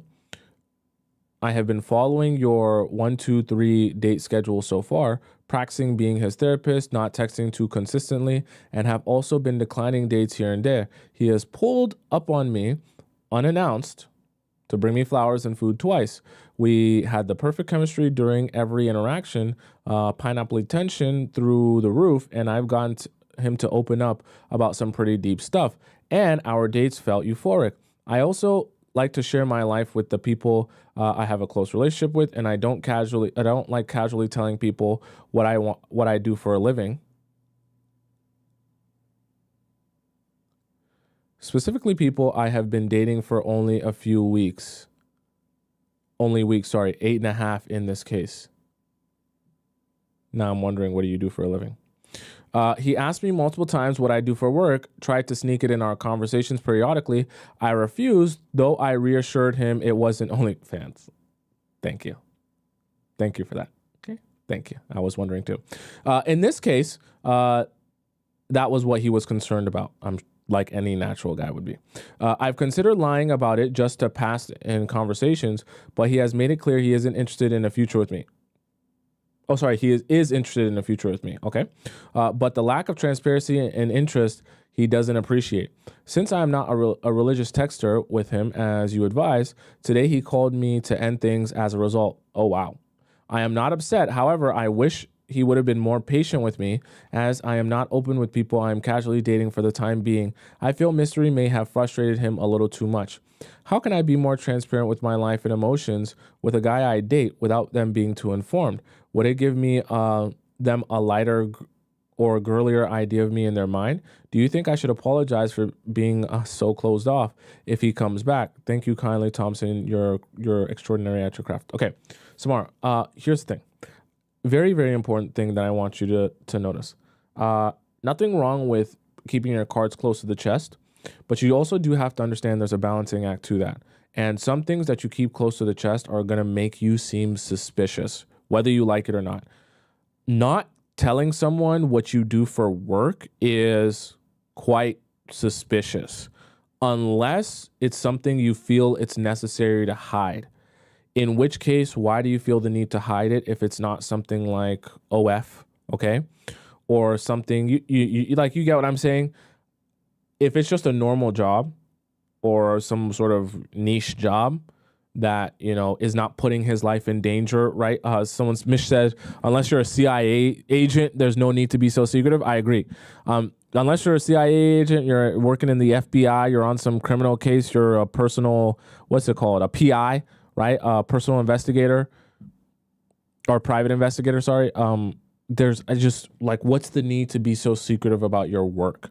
And here's the thing. You have to understand, honestly, for him, I'm going to be real with you. It's fair for him as an older man to become suspicious about the things you might be hiding if you can't even share what you do for work. You also have to understand men are human too. And they're always evaluating people and who they are and who they're dating. So if he's dating you and he feels like, damn, I'm dating this girl, but she doesn't even want to tell me what she does for work, That's going to start making him nervous that maybe she's lying to me about other things. So unfortunately, what you have to come to the understanding, you're young, so you might not understand this, but what you have to come to understanding is perspective matters. You might know what you do, and you might know that it's not an issue and it's not sketchy or whatever. But you have to understand that there's a perspective that he also has that is not inside your head, that's not going to work with you. And so he's judging what he knows of you by simply what he sees and hears from you. So when he's meeting you, you're a stranger, meaning he can only go by what you say and what he sees. If he's dating you, right? Because this guy's older. So he's dated many people and he's seen many red flags throughout his time of dating. And you are so secretive with your occupation that you still haven't told him after 8 weeks of dating him, or 8.5 weeks of dating him, he's going to start saying, hey, whenever I notice someone is very secretive about their life, it usually ends up poorly or bad for me. This is making me suspicious about what she might also be lying about. You might have been totally honest, but this is what I want you to know about perspective. His perspective might start to be, she's probably lying to me about other things as well. So if that's the case, I'm just going to drop her instead of trying to figure out this whole mystery box situation and uncover all of these secrets. Because he's probably saying to himself, I'm older now and I don't have time to waste on people who are so secretive that they can't share with me anything. Okay. Obviously, there's different aspects to that, right? You don't need to go tell everyone all your traumas and everything you've been through on the very first date. But not telling them what you do for work, especially if it's something legal, that's strange. And any grown person would find that strange. Any person who's been through multiple relationships would probably say to themselves, I'd rather not waste my time here. Because if you asked anyone who's serious about dating if this would be more likely or wasting your time or not, dating someone who does this, they would all say, I'm more likely wasting my time. So he's actually doing you and him a favor by cutting it off, knowing you're probably not the type of person for him. So now your options are this. You have two options. You can either continue doing this and continue having that same thing happen to you, or you can just learn to be transparent about certain things and keep hidden certain things that can be told at a later date. Are you following what I'm saying? He doesn't need to know, the last time your mother hurt you or traumatized you to date you. But he should know what you do for work in factoring in who you are as a person. Are you following what I'm saying here? So there's certain things you keep close to the chest. What you do for work is not supposed to be one of them. And honestly, even if you did OF or anything in that sort of family of things, you should just be straight up and honest about that, because there's no purpose to hiding that and then hoping that this guy will become invested in you or like you first. And then when you tell him, he'll be more okay with it because he liked you first. You're better off just telling men right away, allowing them to make the decision on whether they like it or not. That way you don't have to worry about some dark cloud hanging over you that you're scared to tell a guy down the road. So whatever it is, whether it's OF, whether it's anything else even worse than that, or whatever it may be, okay, whatever it is that you choose to do with your life, you just be honest with people about what you do for work and then let them decide whether they're okay with that or not. Because if you do that for work and you're proud of that and, that's how you get your income, then just stand by that. Don't do the thing and then be scared to tell people you do the thing. Do the thing and stand on it. Don't do the thing and be embarrassed about it, or else how does that work? You're not actually living your truth if you're doing the thing and then you're embarrassed about telling people you do the thing. Especially when it comes to your work, you should be proud of what you do for work. Work shouldn't be something that you want to basically tell no one about because you don't want no one to know that you do it. That doesn't make any sense. And you're 20, so you're going to realize this real fast. He's very justified in ending your relationship for being so secretive about what you do for work.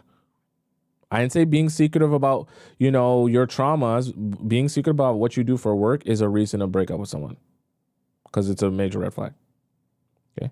Let's go on to our next question here. What's OF? Everyone else in the chat, tell one of our members here what OF is. Bean says, hi, my name is Selena.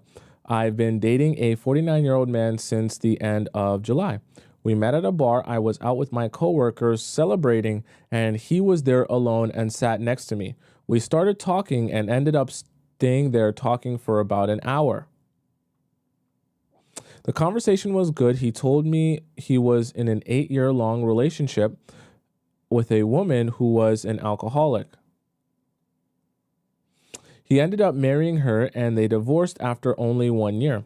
He said that the relationship was great, but her alcohol issues caused them problems, physical and verbal abuse towards him.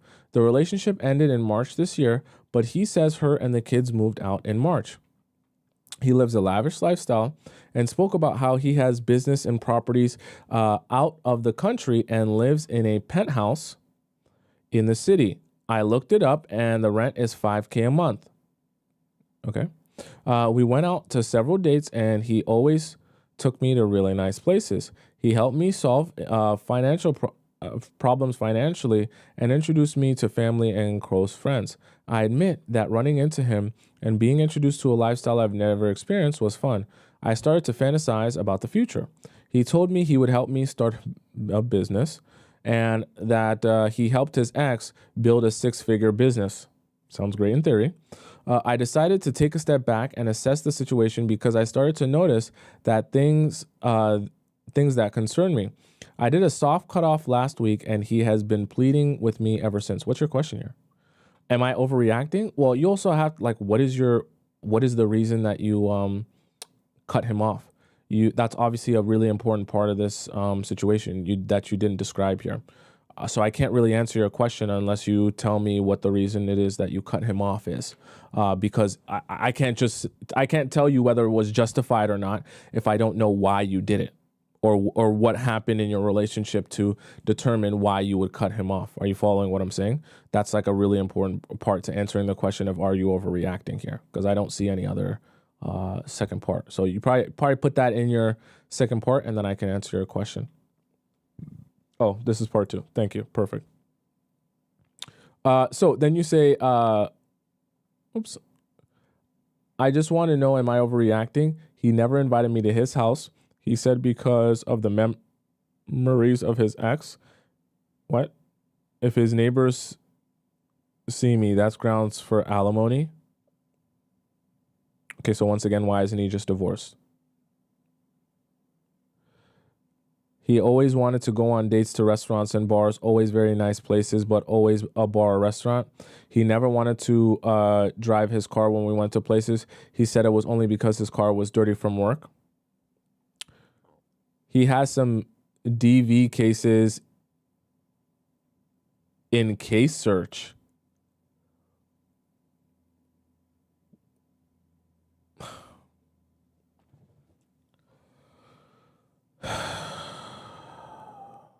Friday. You're not overreacting. I don't need to see anything else. Once you see that, done. Don't consider anything. Don't justify anything. Don't try to understand anything. Don't try to work your way around or massage anything. It's done. So to answer your question, you're not overreacting. We can skim through the rest of this, but there is no overreacting to this. You didn't even say he has a DV case. You had said he has some DV cases in case search. And I'm not even mad at you that you found this out. I'm glad you found this information out. That's good.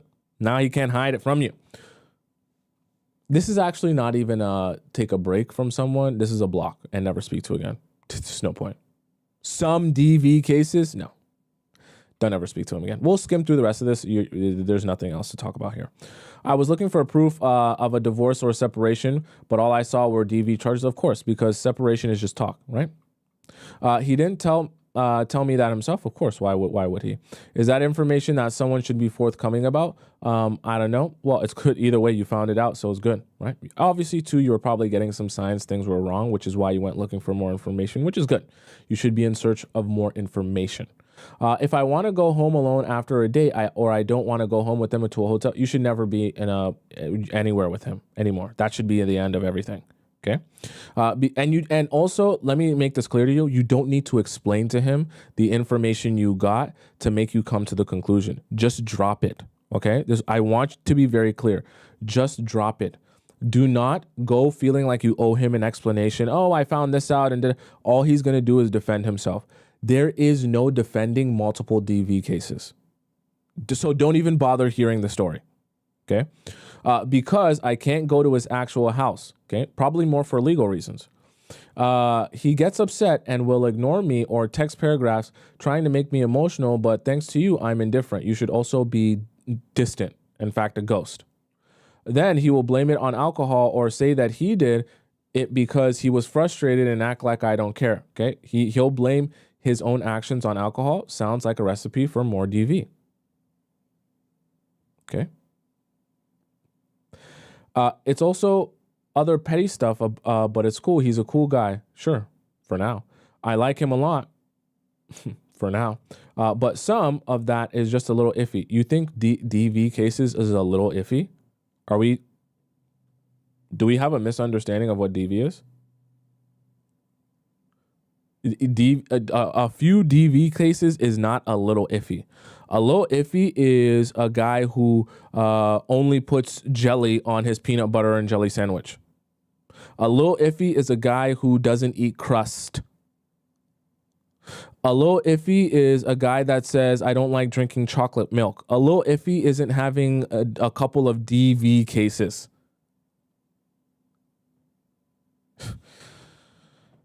Boy, I tell you, boy. Should I give him another chance or should I cut him off?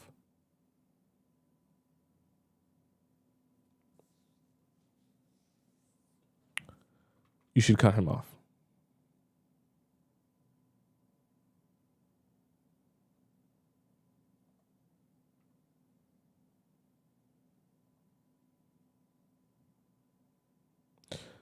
I guess this is your side notes here. Just wanted to add to the house thing. I was okay with it because he told me he was leaving. Irrelevant. He casually told me irrelevant, lease thing, irrelevant. None of this is relevant. You talked about the fact he has ongoing multiple DV cases. Everything else here is irrelevant. You're not overreacting to anything. This isn't a little iffy. This is forget about him and never speak to him again. And you don't owe him an explanation. Okay? Right? All right, chat. That's the show for today. I'm going to head out. I have a lot to do today, and I want to make sure I fix this. For those of you who didn't get your question answered, don't worry. I'm going to be here on Monday. Don't worry.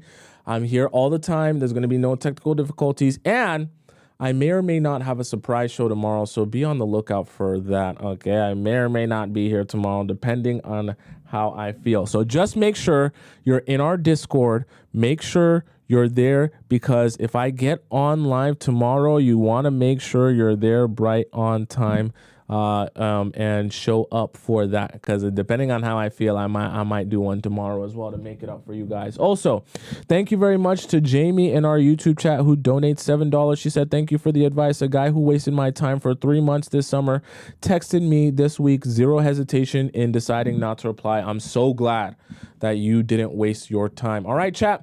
For those of you who are on TikTok and you want to rewatch you want to follow me on Instagram. My Instagram is just Tomisin_Tub. It's also Tomisin_Tub on YouTube. Just type it in. It's also Tomisin_Tub for those of you on YouTube. It's in my description for those of you that want to find it there. For those of you who are on TikTok and you want to rewatch the show in its entirety, it's on my YouTube page, and it's Tomisin Atobatele. Okay. And just go on my YouTube page and you'll find that there. You'll find all of our shows, our live shows, in my live section. Just go over there and you'll see the YouTube chat and the TikTok chat embedded in the videos so that you won't miss a second of conversation. All righty. For those of you who are wondering what time I get on live, it's 4 p.m. Eastern Standard Time every weekday. So Monday to Friday, EST. You got to figure out what time that is in your time zone. Until we meet again. Goodbye for now. Arrivederci, adios, sayonara, ciao, hasta la vista, bon voyage! And I'll see you again tomorrow, Monday. and we will discuss more love life and relationships. I might also see you on Saturday. You never know. You better get in the Discord and find out. Okay, I love you. Bye. Bye for now. Bye for now. Bye for now.